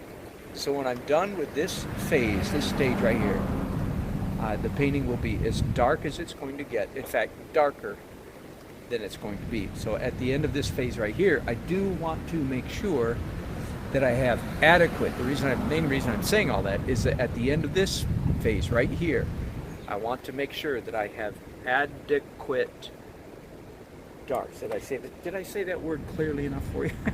Adequate. Funny how that happens sometimes. I just want to make sure I'm speaking clearly. Putting out some sap green, permanent green light. Man, that's a color that different manufacturers have different ideas about what that should look like. Permanent green light colors are all over the map. So you just find the brand you like. You find a brand that you go, oh, I like their opinion for this color, and you buy that whenever you want to. But of course, you always experiment, keep trying out other stuff. It's just part of being a good artist is you just experiment. Wonder what that stuff's. I'll buy a tube of that just to test it out, see how I like it. I'll use it up eventually. Very few paints that I don't like. I just like some better than others. So right now, as you can see, I'm doing dark. Whoops, I need some violet up here. Doing dark green. To represent. Let me just show you the subject matter again. See how dark those trees are in the shade. It's just about time for me to get a camera out. Let me do that right now. My backup phone and take some pictures.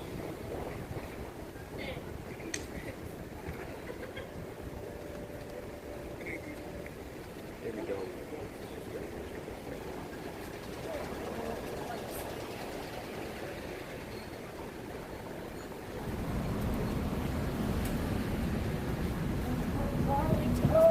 Thank you. Thank you. So, there we go. Done. Save that for later. All of a sudden I noticed that my green. That's like me. I'm like, ooh. That's right. That's right. Absolutely. Woo. Very good. My green here is way too green. So, violet tends to be my go-to underpainting color for green is violet, just for what it's worth.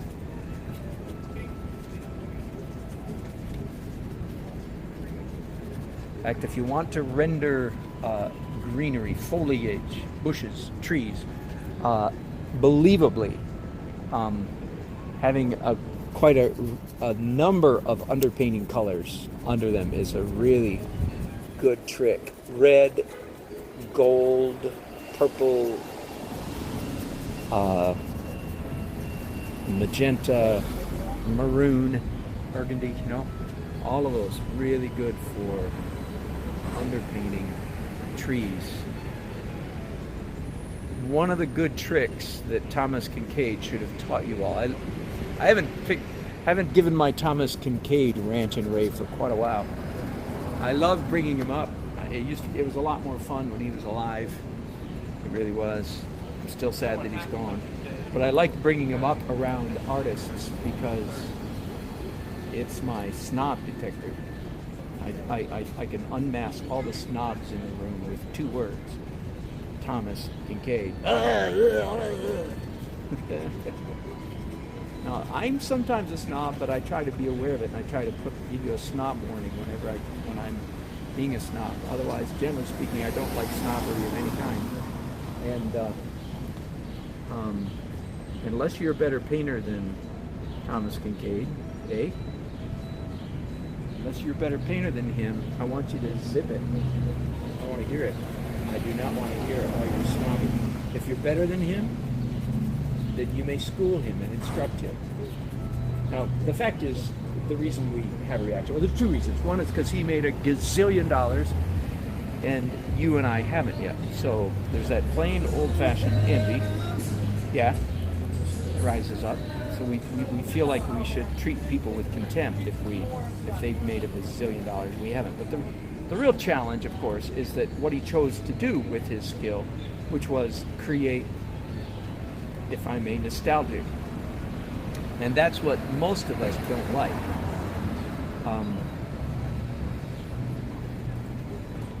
But I just want to say, just get off your blankety-blank high horse. Maybe that's why he was put on the planet. Maybe he was supposed to. Maybe somebody is supposed to do nostalgic, sentimental. Call it drivel if you want. Maybe he sure was popular. He sure hit a nerve, didn't he? But my point is, he was a dang good painter. You know what I want to say. I usually try to keep this broadcast completely G-rated. He was a very good painter. And if you decide to become the snob thing, then you're cutting off your own personal improvement as an artist in order to satisfy your, forgive me, stupid ego of being a snob.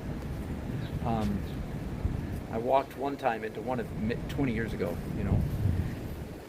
into one of his signature galleries, and they had at least one. They had a couple, I think, originals, real plein air paintings that he had done, plein air. And dang, he was a good painter. My goodness, he was a good painter. So, just because you don't like somebody's style doesn't mean you can't learn it. Are you with me? Since I've gone this far down this road, let me brag about somebody else. When my family moved to Raleigh, North Carolina in 1989, 29 years ago, we moved here. There was a young man here in Raleigh. I found the local Artists Association, joined it, and that's where I met him. His name is Drew Blair, D-R-U, Drew Blair. Most of you probably never heard of him, unless you've dabbled in the world of airbrush painting. And then you're coughing and gagging and sputtering and saying, "Oh, Drew Blair!" I like him. He's still a friend. I talked to him a couple years ago, real briefly. He moved away. He moved away some time ago. But anyway, point is, he was the best, and probably still is, get this, the best airbrush painter in the world. And the reason I bring him up is because he was exemplary in a number of ways. Number one, of course, he was good, so that's a good thing. Number two, he paid his dues. He got an MFA from the University of South Carolina. Paid his dues, put up with the crap, got his degree, learned what he could, got an MFA, right? Hats off to anybody that goes through the crap. That doesn't mean you have to get an MFA. But he did. And then he spent 8 years doing airbrushing t-shirts on the beach in Myrtle Beach. 8 years, 10, 12 hours a day, he said, every day for 8 years.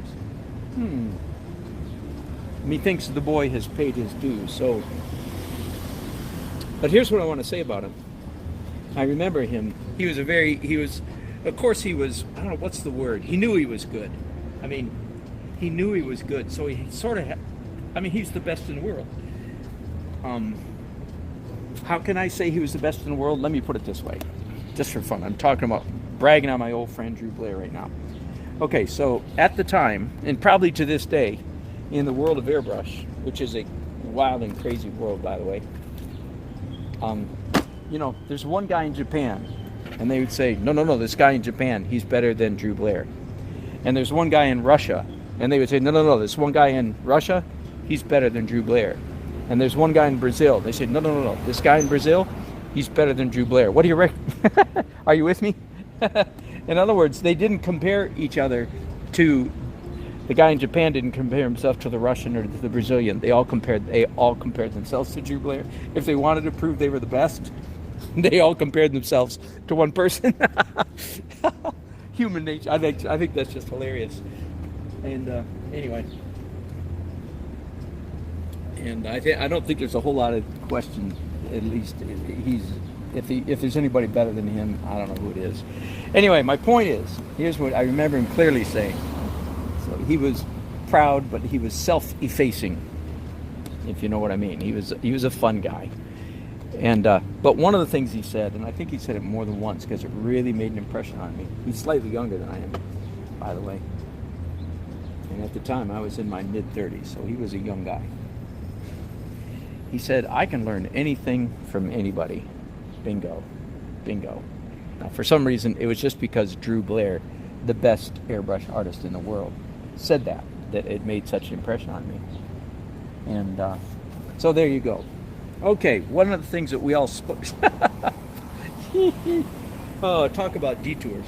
One of the things we all should have learned from Thomas Kincaid is about multicolored, when there's a row of trees or a hillside of trees, there should be a variety. This tree is slightly orange, this tree is slightly blue, this tree is slightly yellow, this tree is slightly red. Boom, boom, boom, boom, boom, boom, boom, boom, a variety. Check out his paintings, and like I say, unless you're better than him, and I know you're not, unless Richard Schmid is watching this video, or maybe, Jeremy Mann, You can learn things from him. Okay, glad I got that off my chest. Okay, now down to the, oh wait, the glow layer, Yeah. Hang on. I was going to say down to the last stage, but I'm not down to the last stage. I'm down to the next to the last phase, which is the fuzz layer, or the glow layer. Okay, here it is. Translucent. Let that sink in. Not transparent, not opaque. Translucent color. Soft edges. That's it, basically. And local color. So if there's anything that's really not the right color, this is a good time to shift it. The fuzz layer.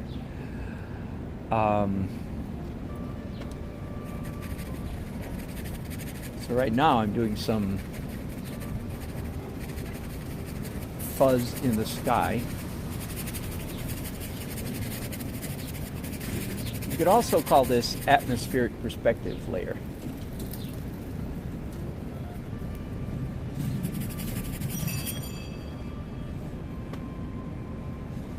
Good enough. See, this building's the right color. I'm looking at the building. That's the right color. That's the right color. This is not the right color. So here we go. This is a good place for fuzz layer because it'll be real easy to shift this building. Watch this. It's too dark and it's too green.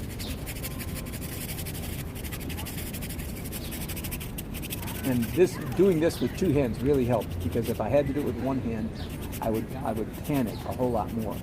Because when I do it with two hands, my brain can't quite keep up with what I'm doing. So I just sort of close my eyes, so to speak, not literally, and say, okay, do it. Okay, now that building's the right color. Are you with me? Yeah. Windshield. Now it's the right color. Another windshield. Got it? So one of the advantages of painting in this manner is that you can paint so quickly. As you can see, I'm not being fussy at all. I mean, I'm being very opposite of fussiness, right? I'm being very messy.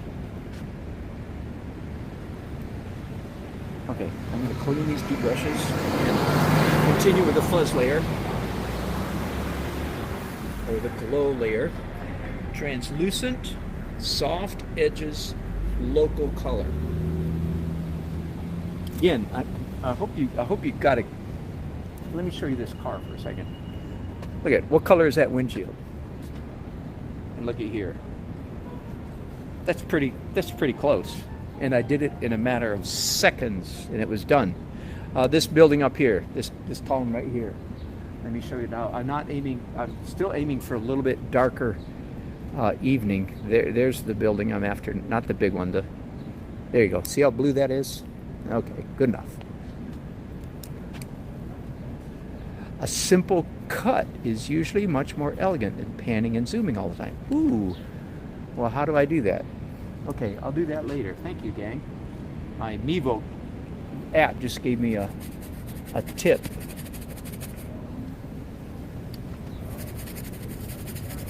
I'm not sure I understand it, but it did give me a tip. Okay, now let's do some warm stuff, warm colors. This building up here is not the right color.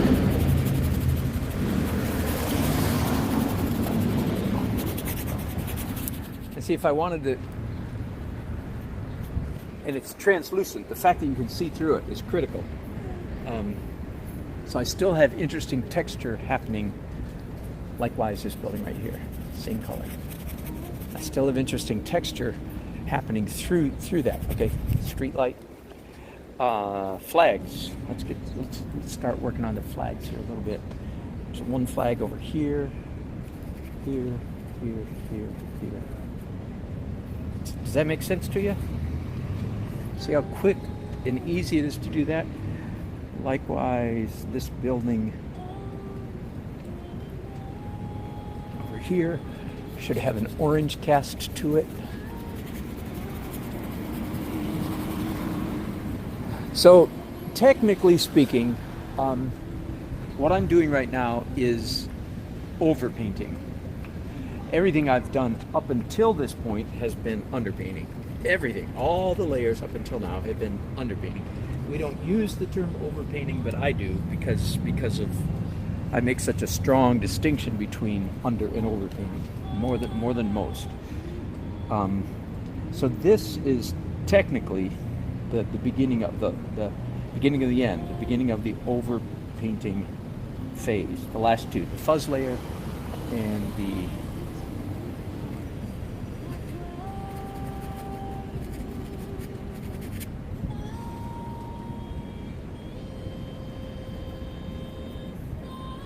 now, see this, I want this to look like storefront lights down here coming on in the evening.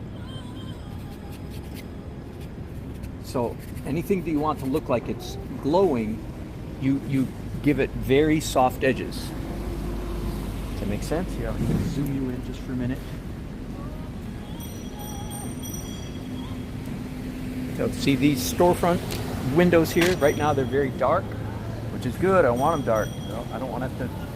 I want to apply a lighter color to them right now. So I'm glad they're too dark. So here we go. All of a sudden now they're glowing. Now they're going to glow a whole lot more when I come in the last layer in the final and do stuff like this. You see a little bit of reflection on the top of the car there. You with me? One of the things I want you to see, and I'm saying this to myself, of course, you know, I'm preaching to myself, so to speak. It's like, wow, don't forget this, Nelson. It's so fast to render. Now let's back up and look at the painting. Almost the whole painting is the colors that I want it to be. These trees are not. So let me get the trees. All I need to do in the final layer, which is light opaque highlights or final edit, all I need to do is light opaque highlights, just like what I just called it. Does that make sense?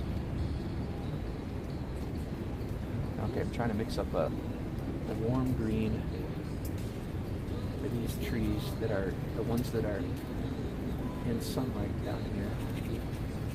Oh, hang on, I gotta time up. I have got to bring up this scene again because it's gorgeous here.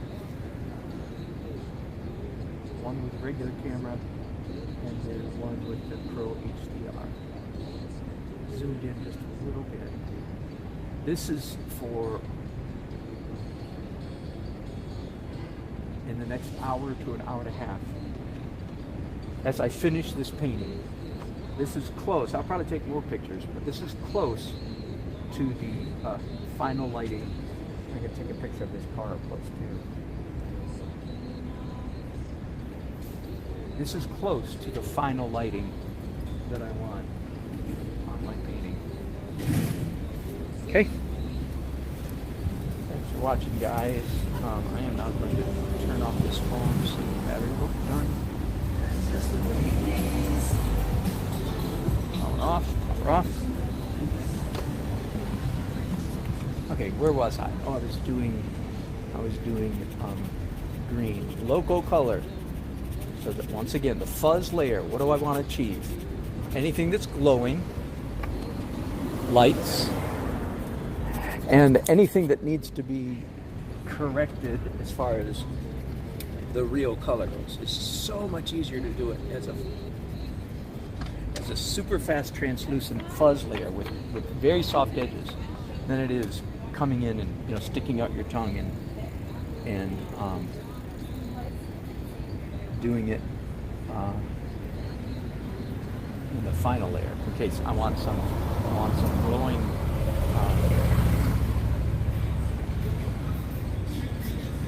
brake lights.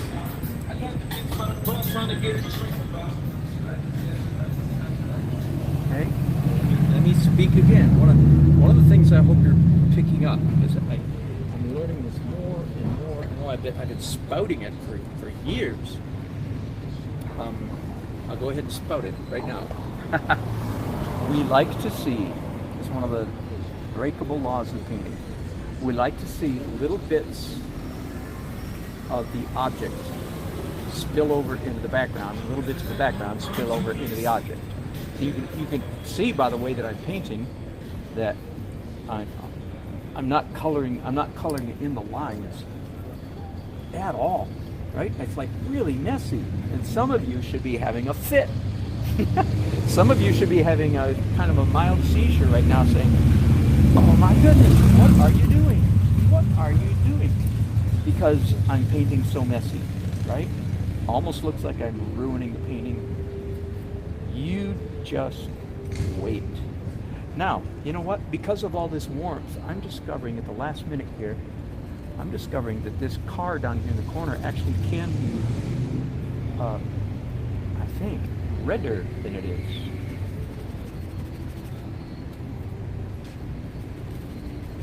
It started out as a red car, then I made it very non-red, but because there's so much red happening, thinking well, I can afford for that to be a little bit redder. Cool. I'm glad to see that.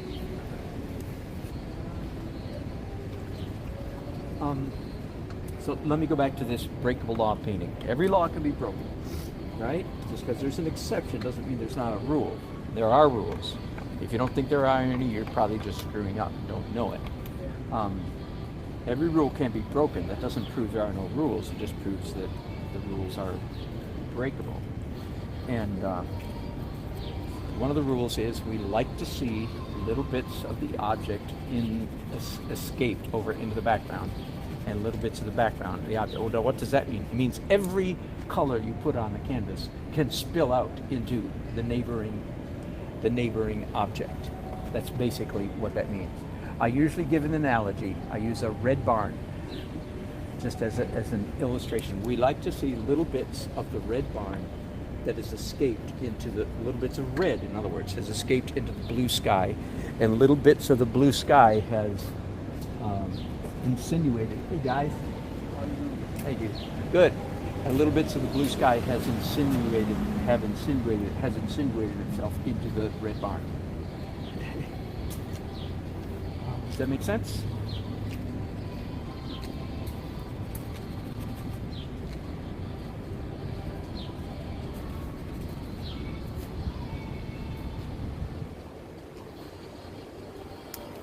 Got a piece of pink up here that I don't like very much. I just about fixed it. Now all I need to do is come in there with a little bit of violet and green, and I think I'll be okay. Oh, more green, more green.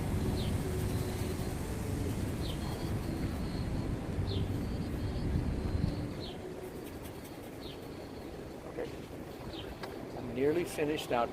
Don't be fooled by the orange sky.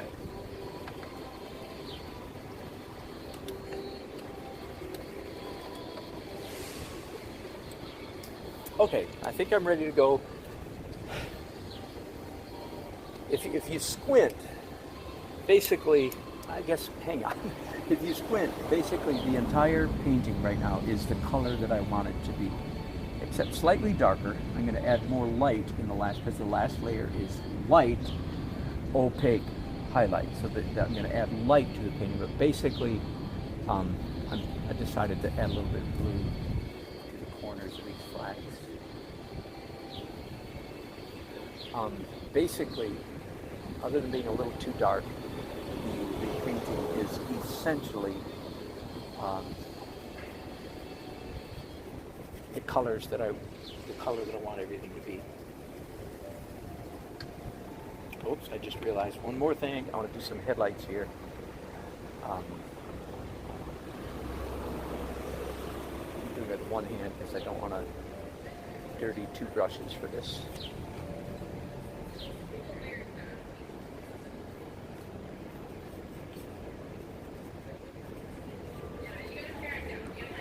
Okay, so once again, you want little bits of the object to spill out into the background, little bits of the background to spill into the object.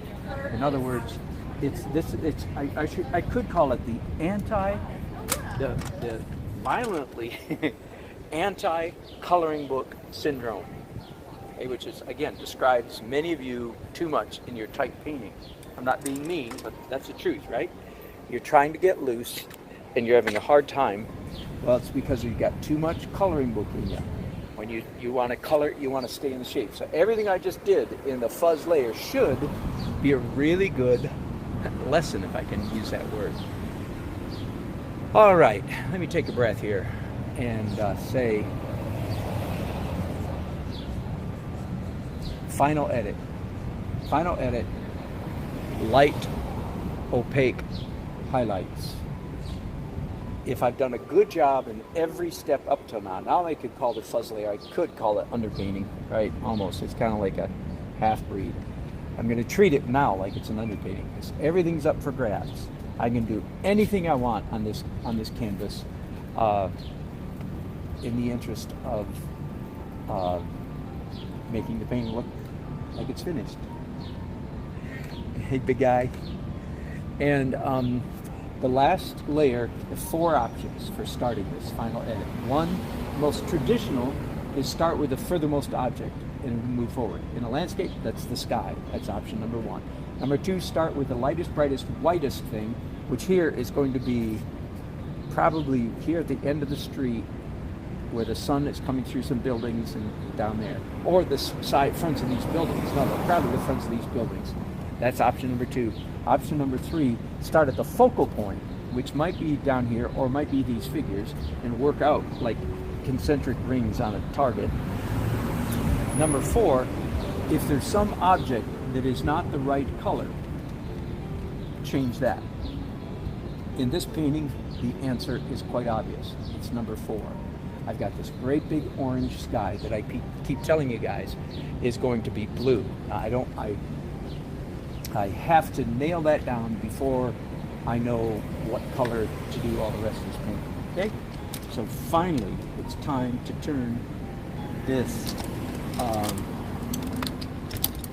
orange sky into a blue sky. And yes, you may ask, well, if you wanted a blue sky, why did you do it orange?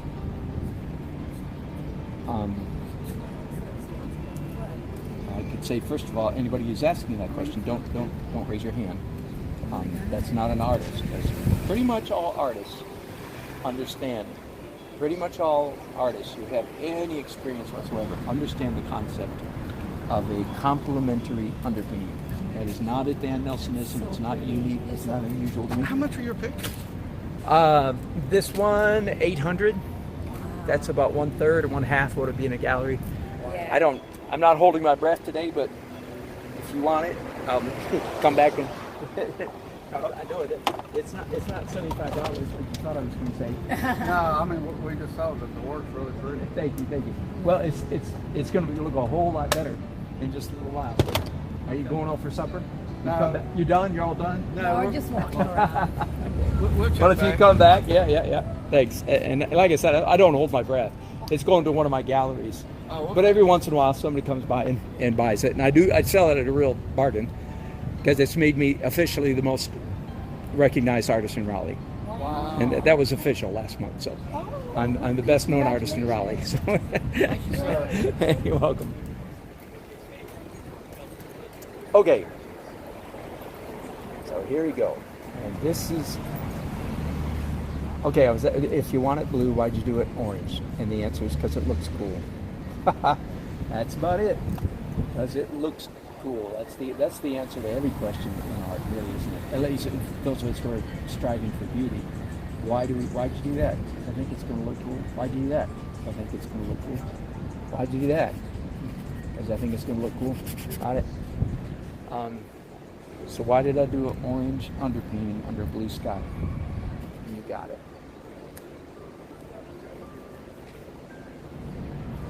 Now this is at once one of the most difficult things and yet one of the most fun things. The question is, how much, hello, either I'm psychotic and I'm talking to myself, or Oh yeah, there are people watching. All right. So, Fantastic. but it's a good way to cover up your psychosis, your schizophrenia. If you have to talk to yourself, just put a camera on. People think you're broadcasting. One of the hardest things to know is how much orange to cover up, or more precisely, how much orange to leave showing, right? And there is no formula.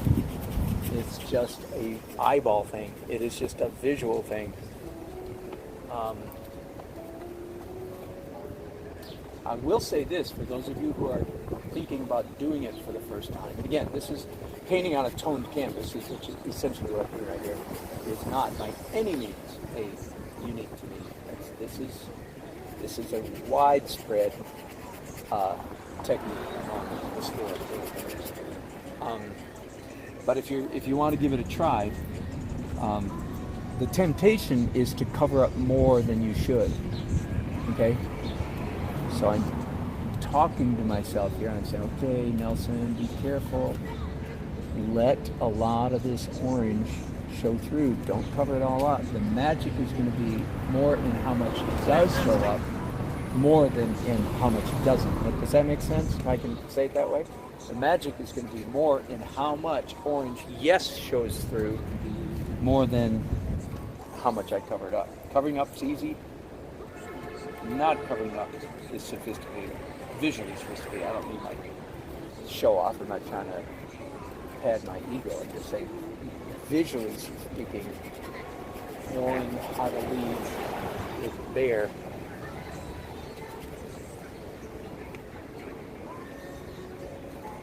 Now, one of the things I'm sure I'm going to do is come in here and soften the edges around some of these buildings to leave that one that's actually the furthermost building, the furthest away building in the whole painting is that one right there. So lots of atmosphere around that one.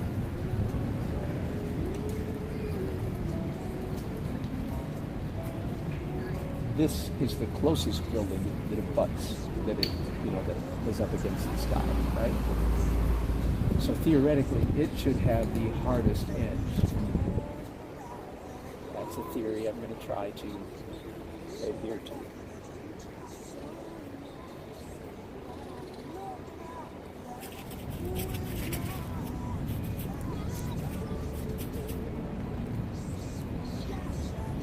Also, I do not want this entire sky to be the same color.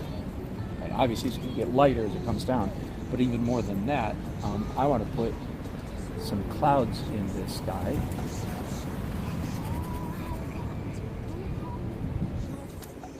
And I've got some help because of that original stroke that I put down on the canvas. Some help with that purple swash going right through the middle of the sky. That was the very first mark I put on the canvas this afternoon. So that gives me, I'm going to put these brushes, I'm going to use them again in just a minute, so I'm going to put them down without cleaning them.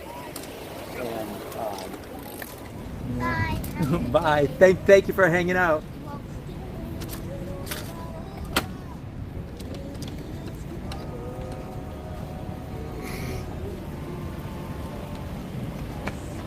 Hey.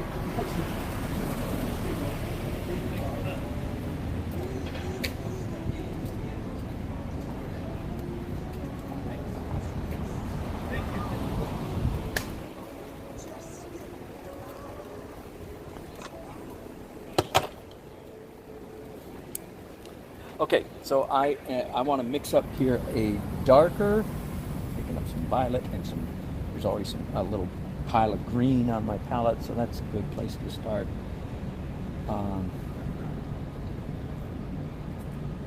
want to make some cloud color, dark side of clouds, not the light side, dark cloud color. So just basically a dark purplish gray. Okay. Kind of echoing that purple mark that's already there. It has been a gorgeous, gorgeous afternoon, ever since I got here. Here we are on August, what's this date? 4th? August 4th? And for it to be only, in the low 80s is just delightful. Kind of rather rare. So I've been in shade all day. That's been real nice. Here's another principle. Here's another breakable law of painting. Anytime you have to paint an object that is highly variegated, a mixture of light and dark, there's a formula, there's a process. The process is you do mid-tone over the whole thing. This is like portraits, foliage, leaves, grass, fur, hair, and sky. You do mid-tone over the whole thing. So that's what you saw me do just a minute ago. The mid-tone yellow. The mid-tone blue over the whole thing, then darks, and then lights. 3 steps. Mid-tone over everything. Then dark details, then light details. Of course, that law can be broken. That rule can be broken. But if there's times when you don't know where to start, and clouds is a good example. So when you're painting clouds, do you do the white part first, or the blue part, or the cloudy part? And I gave you just my opinion, which is a darn good one. In my opinion, you do mid-tone first, mid-tone, medium blue. Medium is in quotes, because it's all relative. But that was my mid-tone blue. And then dark, which I'm doing now, and then light. Okay? So there you go. That's for any. The word is highly variegated. Light, dark, mixed, busy subject matter. Lights first, darks. Mid-tone first, then darks, then lights. Hey, Doug. Hey.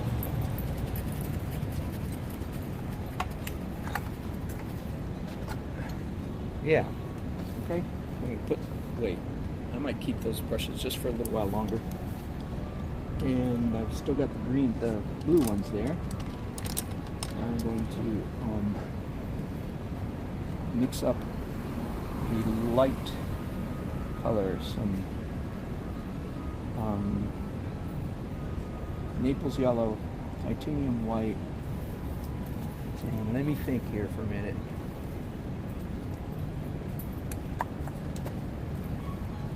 Yeah, I think I'm going to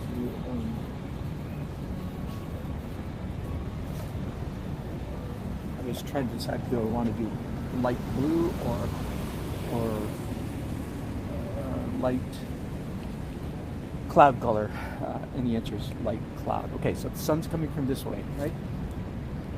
So on the left-hand side of some of the purple smudges that I just put down, I put some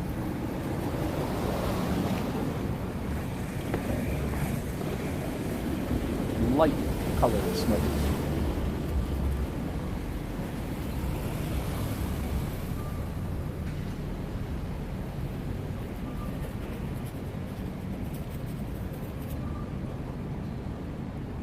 See?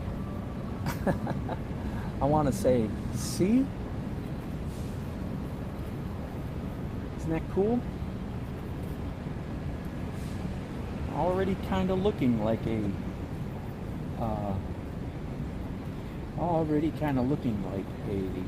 evening sky, isn't it? I've just mixed up some slightly lighter highlight colors. Skies, this is kind of funny. Cloudy skies are, in a strange way, difficult for me to paint. Whoops. In a strange way, difficult for me to paint. For this reason, again, for this strange reason. If I were doing realism, skies would be a piece of cake. Because here's the reason that they're hard for me. Because I love skies. I love looking at sky. I love looking at sunsets. I love looking at, I drive my wife crazy. Maybe I used to drive my children crazy. Driving down the road. Oh man, look at that sky. Oh man, look at that cloud. Oh man, look at that. Okay, that's me. I was the guy that was always doing that. Maybe you have one in your life. Maybe you are the one in your life.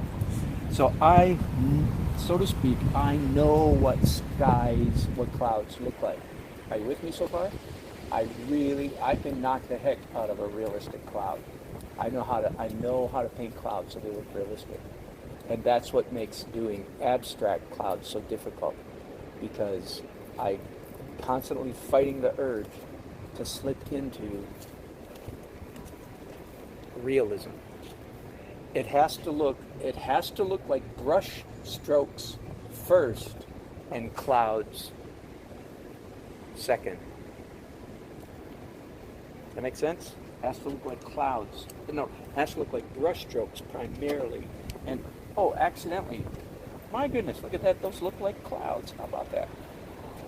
And it's hard for me to hit that sweet spot, again, because I feel like I'm so to speak, I'm not being braggadocious. I'm good at painting clouds. I know what they look like.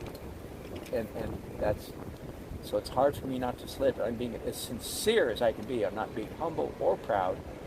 If I was being proud, I wouldn't admit this weakness of mine.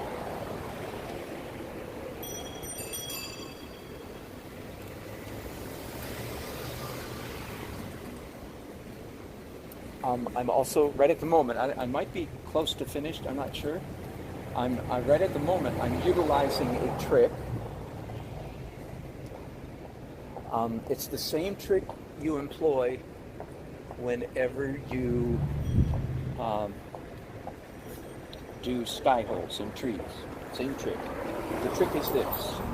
Our eyes enjoy being fooled by what's on top of what.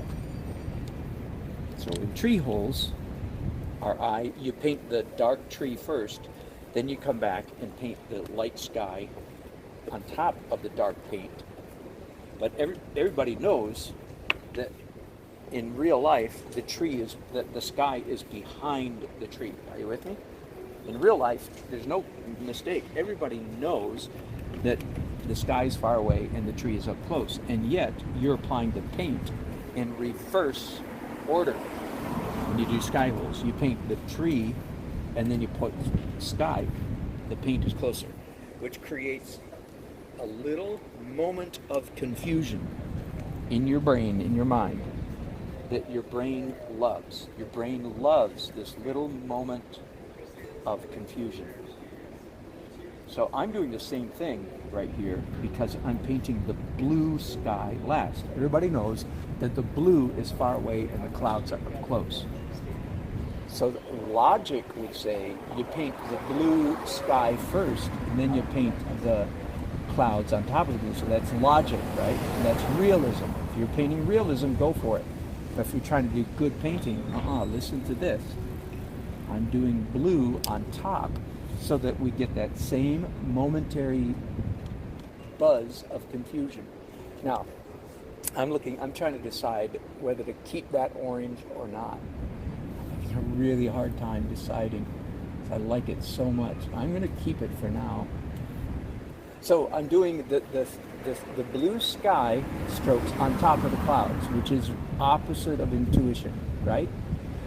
And that's the exact same thing when you do sky holes, opposite of intuition. So our brain gets a little buzz, a little joy juice gets released in your brain because there's a little confusion. Because you can kind of tell that the blue was done last. Does that make sense? You can't tell looking at this screen probably, because this is too subtle. But here in person, when you look at it, you can discern, you can intuit. Now, I don't expect non-artists to necessarily intuit all this stuff, but their eyes pick it. They experience it even if they don't know what it is they're experiencing. So this is a trick that I often use when painting cloudy skies. You do a bunch of clouds first, and then of course I did the blue first, then the clouds, but the blue last is the point.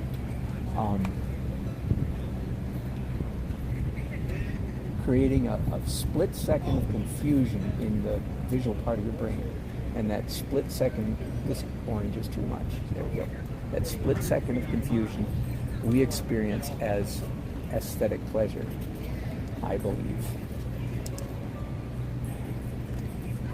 might be finished with that sky. I'm assuming, yes, you can still see. Let me bring you around here. Hey guys, hey gals. Thank you. Let me zoom in here. There you go. So you can see how the little bits of that original orange are still showing through here and there and here and there. Okay, tell you what, since I've got you up close, let's do one more trick. And then this is for those of you who use the toned canvas trick. So in a sense, what I just did in that sky is like a toned canvas, right? Because it was completely complementary color. What I'm doing right now, okay, I'll show you down here. What I'm doing right now is mixing up an opaque, intense orange. A little bit of white to make it opaque, but quite a bit of orange, a little bit of Indian yellow to make it very intense orange. Okay, it's the same principle as with the blue, but this time. So what am I going to do? I'm going to come in here and very subtly introduce little bits of that underpainting color on top, absolutely on top of what's already there. Just a little bit here and there. Talk about confusion. Talk about ecstasy. Does that make sense? So those of you who do this toned canvas, the most traditional toned canvas is vermilion, which is right now about the color I have on my brushes right now. Most students, when they do the toned canvas trick, they don't let enough of the underpainting, the tone showing through. They cover up too much. But be that as it may, when you're all done, here's what you, in my opinion, here's what you ought to do, which is come back and do little tiny bits of the original tone on top of everything. And now you understand why, because I already explained it with regard to the blue and the sky holes, so on and so forth. Does that make sense? Yahoo. Now, I happen to think that I'm not quite done with the sky. I'm going to do, but I'm pretty happy with it. I'm also pretty happy with how quickly I managed to knock it out. I didn't waste a lot of time. And that's a fairly nice dramatic sky, I think. Just cleaning off the brushes that I did this buff, tan, pale yellow color with. I'm just mixing. Yes, sir. Have I ever met you at the Umstead Hotel before? Yes. Do you work at the I was Umstead? the bartender. I'm Dan. What's your name? Otto. Otto. Yeah. Good to see you yeah, again. yeah. So you're working here now? Yeah. That's right. I painted there. That's right. You did a wedding there. Painted at weddings. Yeah. Exactly. Good to see you again, Otto. As well. Bless you. May you prosper a whole bunch here. Thank you very much. How long have you been parked here, Dan? Hours. What's the park? Pardon? Oh. Way back. Also, was going to let you know that you undoubtedly got the same and you rub it right back on the side. This side or this side? This side. Finally, look at here. I didn't know if you might have something inside. It's not a whole lot. That's fresh. You've been with that long. That's right. It should be air conditioning. Yep. Should be yours. The one up front. If the one up front's oil, it might not be. So you need to look at that for a while. But that one there, you can smell something. Smell it like just a car going by or something. Yeah. But I saw it drop. I saw it start. That's it. That looks like oil. I hope that's not me. I just saw it with it. Yeah, I'm glad you did. Do I have a rag in front?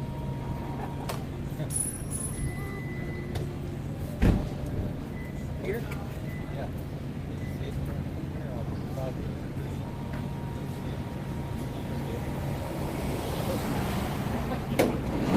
I didn't want to point that way. Yeah. Then everybody's looking at you. That's right.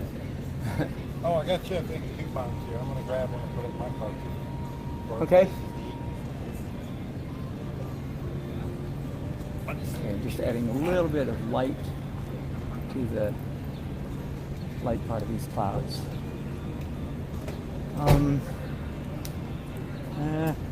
Not as happy with that. I think it's too bright. Let me darken it up a little bit. A little bit too bright compared to what I put on there. Does that make sense?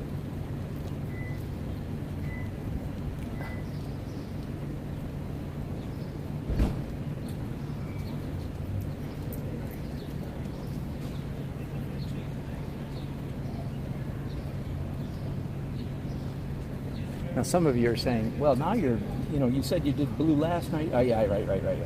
So if I really wanted to be consistent, I would come back and do more blue next to this stuff, wouldn't I? I'm not going to worry about it that much. Okay. I have a whole bunch of paint brushes over here with dirty paint on them. Let me try to decide what's next now. What's next is some of the sky holes in here.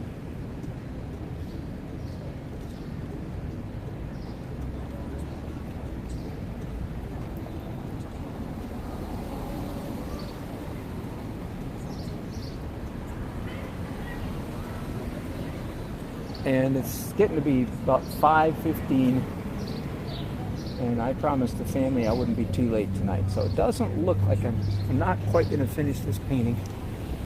I'm happy to say that I'm happy, but let me do sky. Like I said, I'm happy to say that I am happy with the painting, and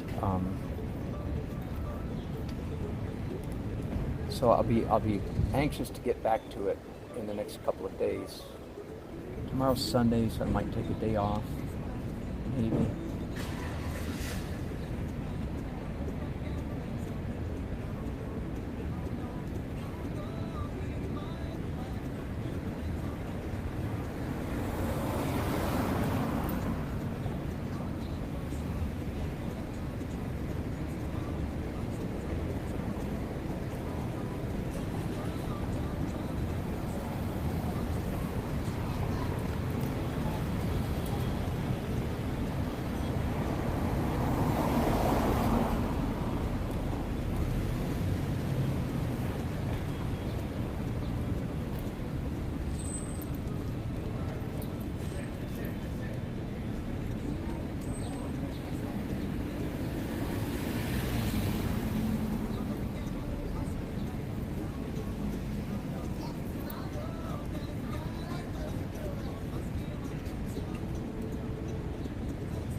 Very pale, very pale green down there.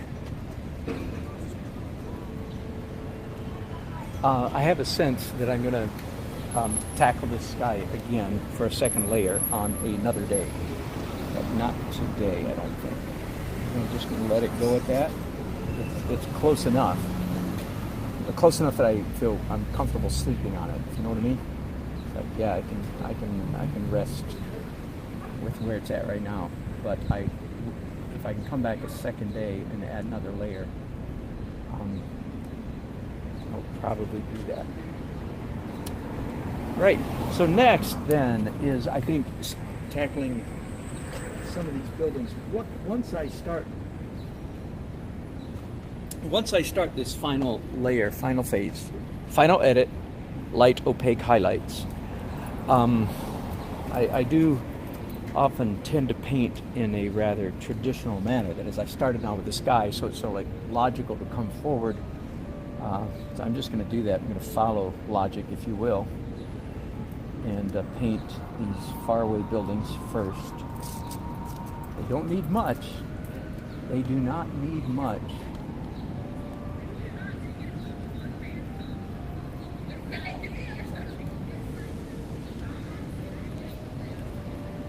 Especially this far away. Keep it abstract, man. Keep it abstract. keep it soft.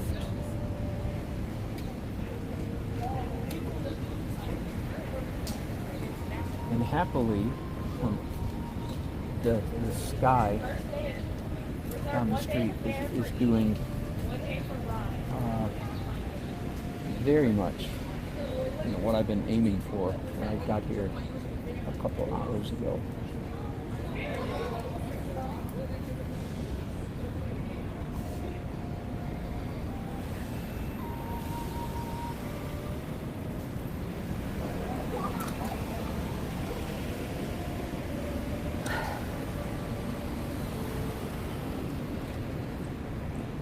Look at this.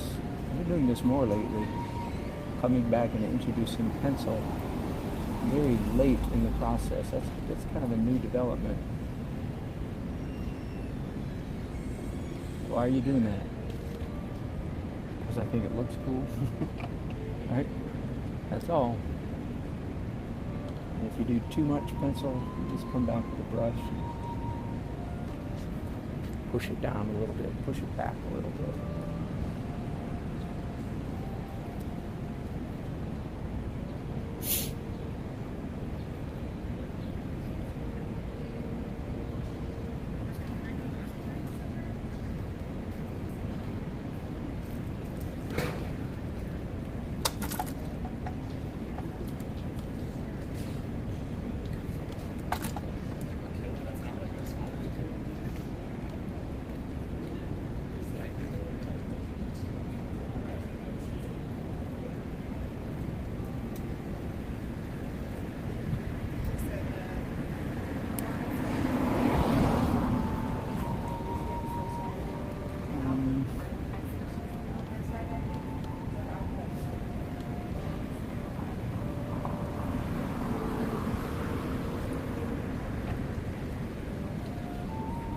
That for now.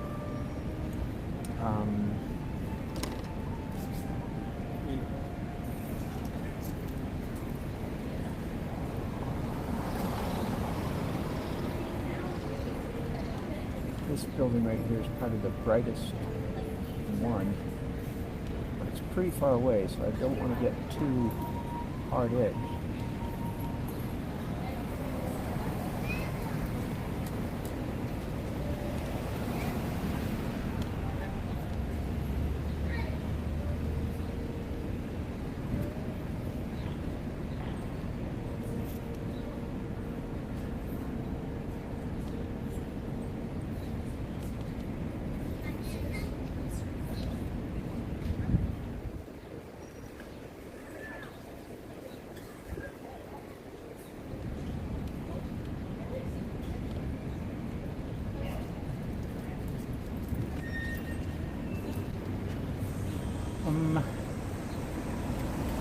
Okay, go for now.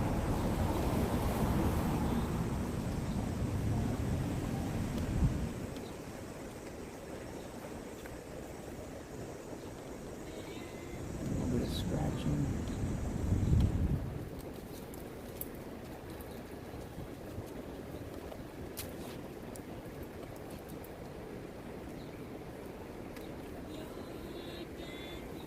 Very distinctive building here. These windows seem like they always catch the setting sun coming here, just like that. I'm finding myself here and there needing a little dark stuff, so I just mixed up. So I'm breaking the rules here by doing dark after the light. Be fixed by coming back and redoing the light, but if I can get away with breaking the rules, it doesn't look like I broke the rules, I think that's okay. I'm okay with that.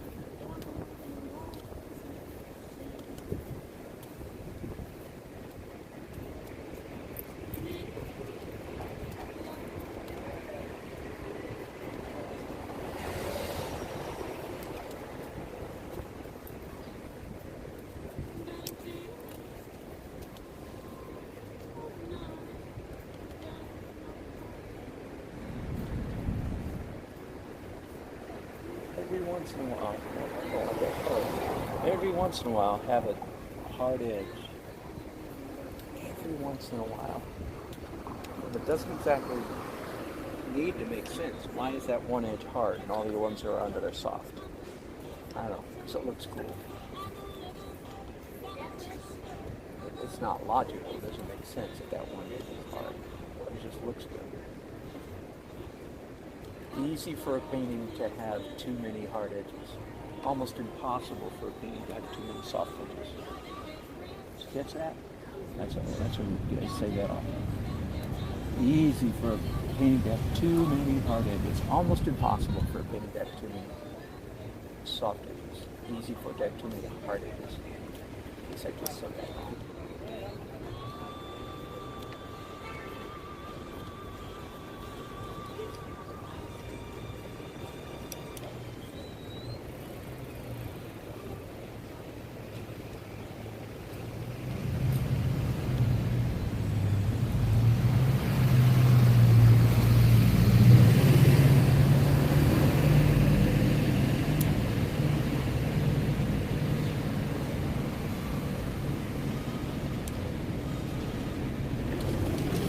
Another hard edge right here.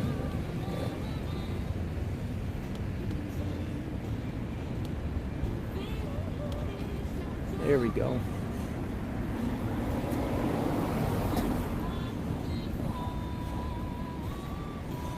Let's go back now, all the way back to the Capitol building at the end of the street here and start. Whoa! Let's drop a brush on the ground. Let's get this Capitol building nailed down. It's got a typical verdigris, copper turned green roof.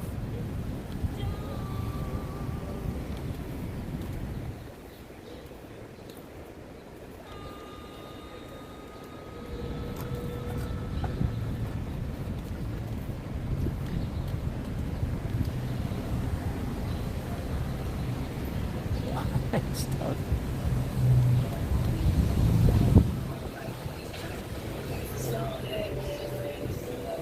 Thank you.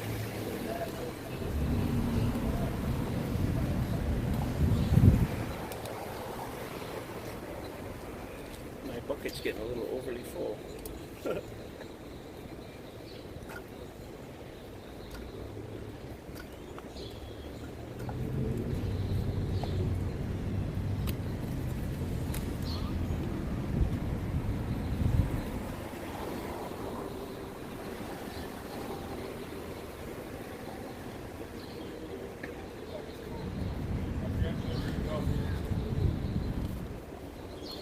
Go. Just a hint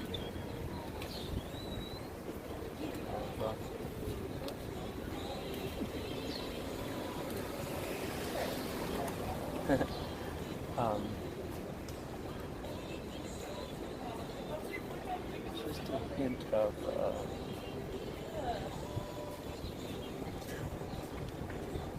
the color of the stonework, the marble. Native marble walls.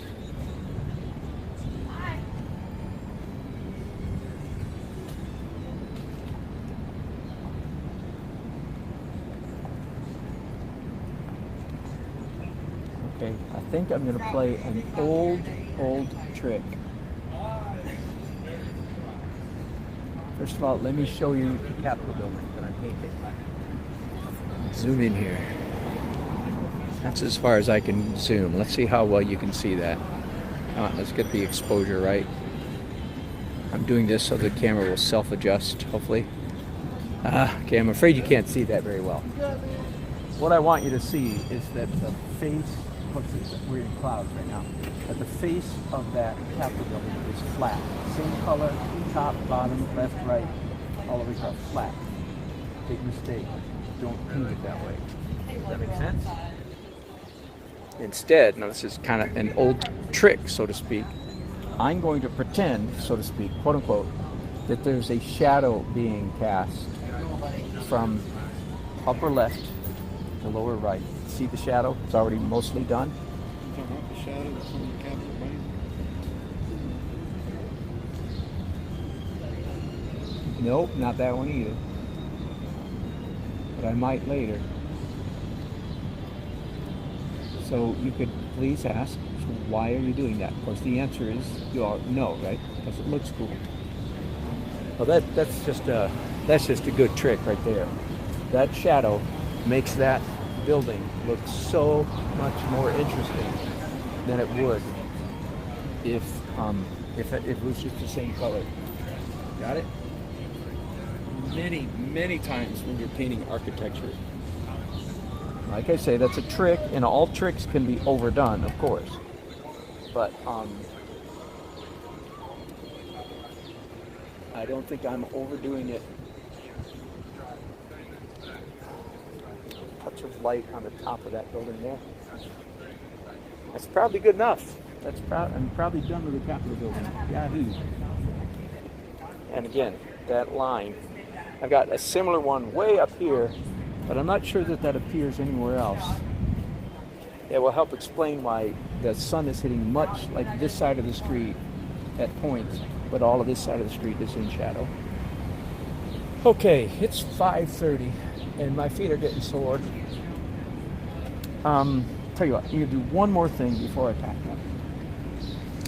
And that is, I'm gonna paint the face of this building. This is a glass building. It has a decidedly, the building has a blue cast to it, blue glass, but the sun is hitting this side of the building, so it's warm sunlight. I just hope I can do this really quickly.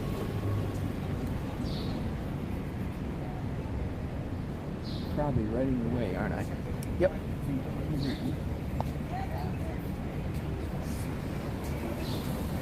There we go.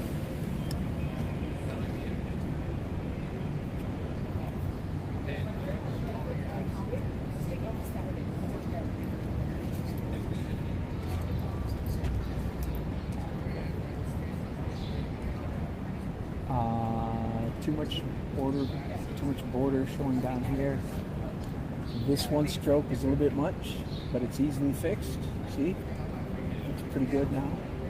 Smear a little with my finger. Okay, don't go away yet. I'm going to mix up a lighter, slightly lighter version of what I just did. And I want this building to be lighter at the top, and as it comes down, and this is realistic, by the way, as it comes down, the atmosphere gets thicker, and so on. The setting sun has less impact on it up here.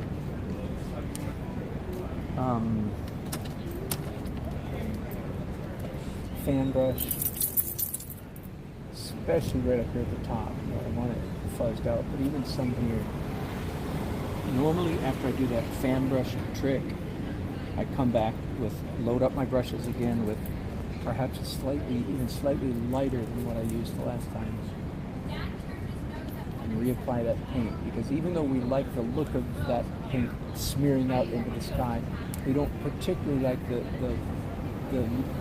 texture that it left in this paint. So I covered up the texture.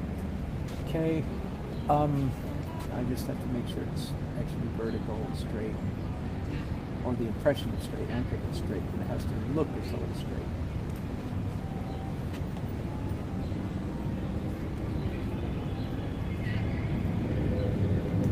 See the building, the roof is this way.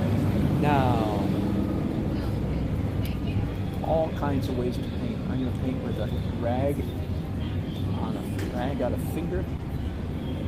I'm going to diminish.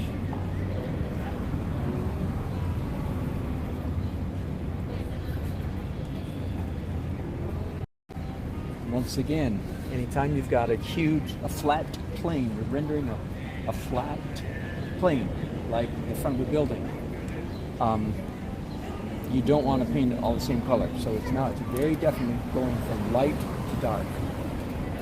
And I can't tell. You know what I might do? I might have to wait till I get home, and I actually will slap the T-square up against, when it's dry tomorrow, the next day.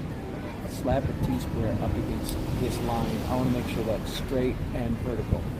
And using a T-square is perfectly legal.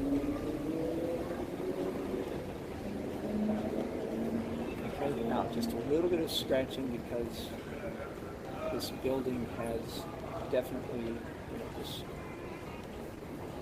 striated texture.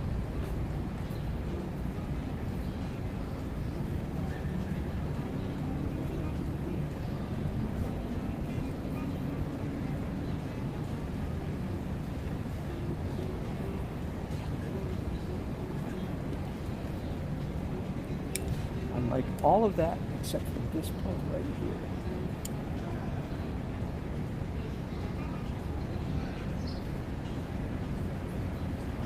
There we go. I don't like that either on my face or I'll like it on the back. People can tell I'm an artist. I got paint on my face and all over my clothes.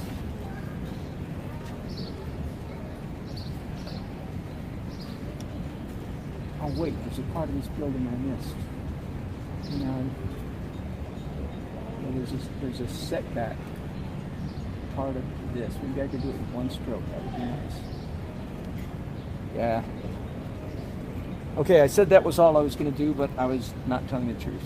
Now that I've got that done, I'm all excited to do the next thing, which is paint the face of the same building, the side that's coming toward us. Let me show you this building to you again, real quickly. So there it is. Not the great big one, not the black one that's close to us. The second one there. Okay. So that's what I'm trying to render. Looking at that color. Okay.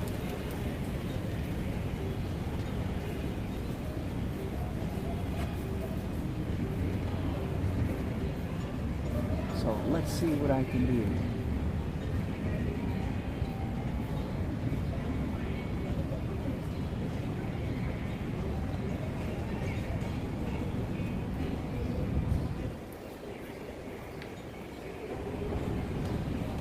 So the whole face of this building, of course, is a series of window panes with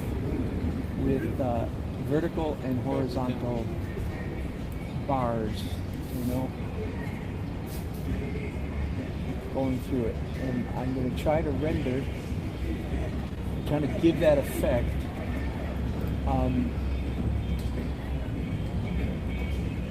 Without drawing the heck out of it, if that makes sense.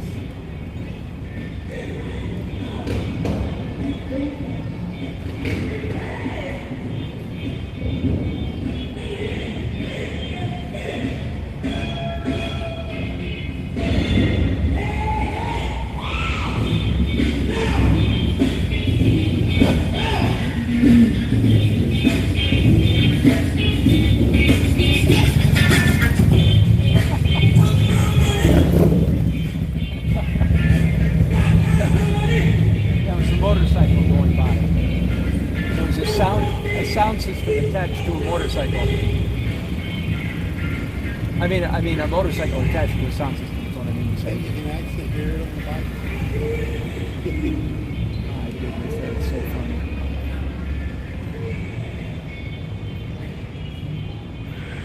Okay, so I've said this many times before, I'm going to say it again. Anytime you have to paint a highly repetitious pattern, a highly repetitious motif. In this case, it's hundreds of panels of glass, right? Over and over and over and over and over again. Anytime you have to do that, then you need to, again, in my humble opinion, how humble am I, Doug? I didn't know you could put those two words in the same sentence. In my humble opinion, when you do that, when you have a highly repetitious motif, you must come up with several different techniques for rendering that repetition. So most of what you've seen me doing the last several minutes is negative painting. That is, I'm painting the panes of glass in between the bars. The student tendency and the hyper-realistic technique would be to paint the blue and then paint the dividers on top of the blue. Does that make sense? But that would be very repetitious and very boring. Why are you doing that? Because I think it's going to look cool. So I want to come up with several different, like right now again, I'm trying to indicate that there are in fact dividers, bars up there, but I'm not painting them, I'm painting the panes of glass in between, leaving the bars showing. See, so that's one technique for rendering those bars. If I'm calling it. Here's another. Just come in and scratch. See, so I've got so far 2 different techniques. You're going to put the reflection of the clouds on? Yeah, I am.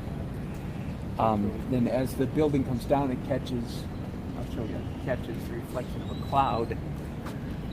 See that? Isn't that cool?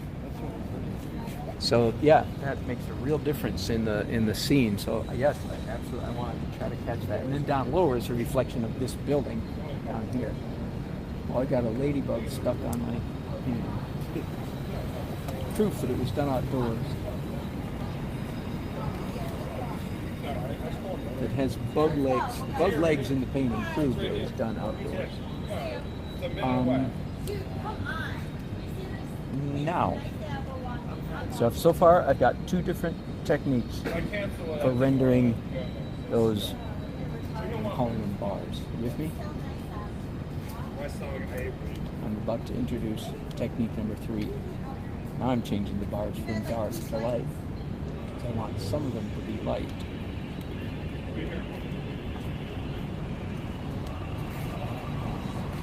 There you go. You with me? You are with me?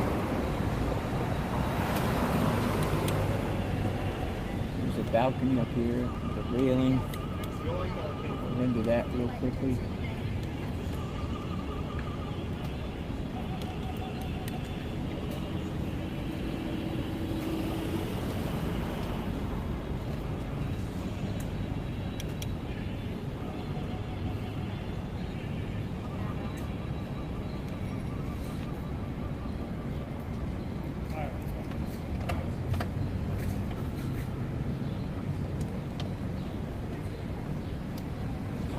Change color slightly.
Again, the magic of abstraction is not, it's not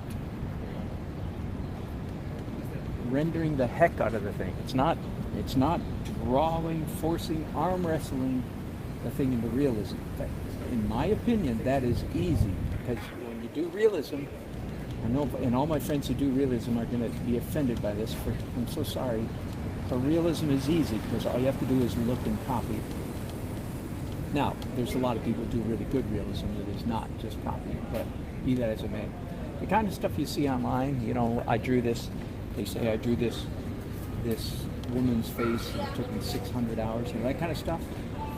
It takes patience, it sure does, but it doesn't take great skill, it just takes great patience. It's only non-artists that are blown away by that and think that that's extraordinarily skillful. I'm sorry to be kind of mean sounding, but that's just not true. It's kind of like I enjoy doing jigsaw puzzles, and a jigsaw puzzle might take 20 hours to do, but I don't consider it hard. It just takes time. It's fun. It's relaxing. It's a form of enjoyment. It's a form of recreation. Realistic painting is that. But here's what's hard: is I'm trying to make this building look like right now, like it's reflecting a cloud behind us. I'm trying to make it look like the building is made out of glass. I'm trying to make it look like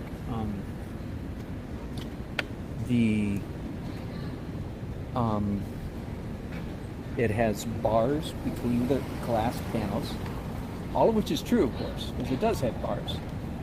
And I'm trying to do all of that without, in a sense, rolling up my sleeves,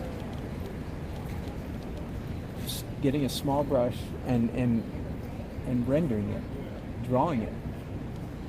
I'm trying to let the viewers, I'm trying to give you just enough visual hints that you turn it into a glass building reflecting clouds, and so on and so on and so forth. Does that make sense? Because again, I think that when you are involved in the creative process, you get an aesthetic buzz when your brain turns it into a thing. I still have a ways to go on this building.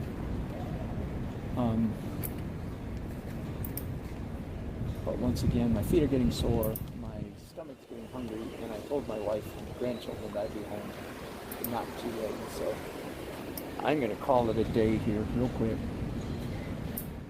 Thank you so much for watching. I appreciate it. If you have some artist friends that you think would enjoy this, please share this with them. Please leave comments, subscribe if you haven't done so already.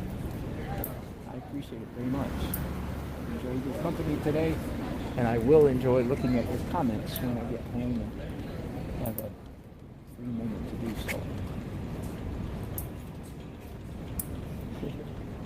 And he keeps painting. He keeps painting on into the sunset. Okay, hang on. We're going to do a little bit. Oh, my regulars, you're used to this. I'm like a preacher who says, not just one more point, just one more thing. And it goes on for 20 minutes. I confess.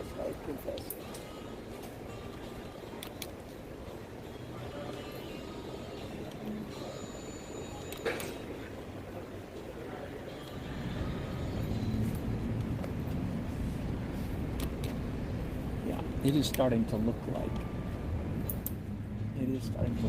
the thing down here in the dark areas that all the window dividers appear light. So simplifies things a little bit, but I don't want to paint them all with a palette knife, right?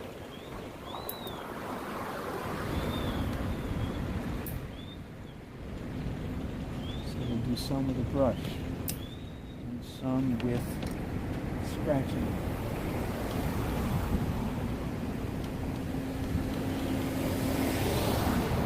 Okay.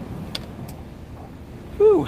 I really am going to stop this time. Thanks, guys. Appreciate it. Thanks for watching. Let me bring you around here just for a second so you can see the painting more or less straight on. From top to bottom, perhaps. Of course, the top is way more finished than the bottom, but so far I'm happy with it. I look forward to finishing this in the next day or two. Okay, thanks.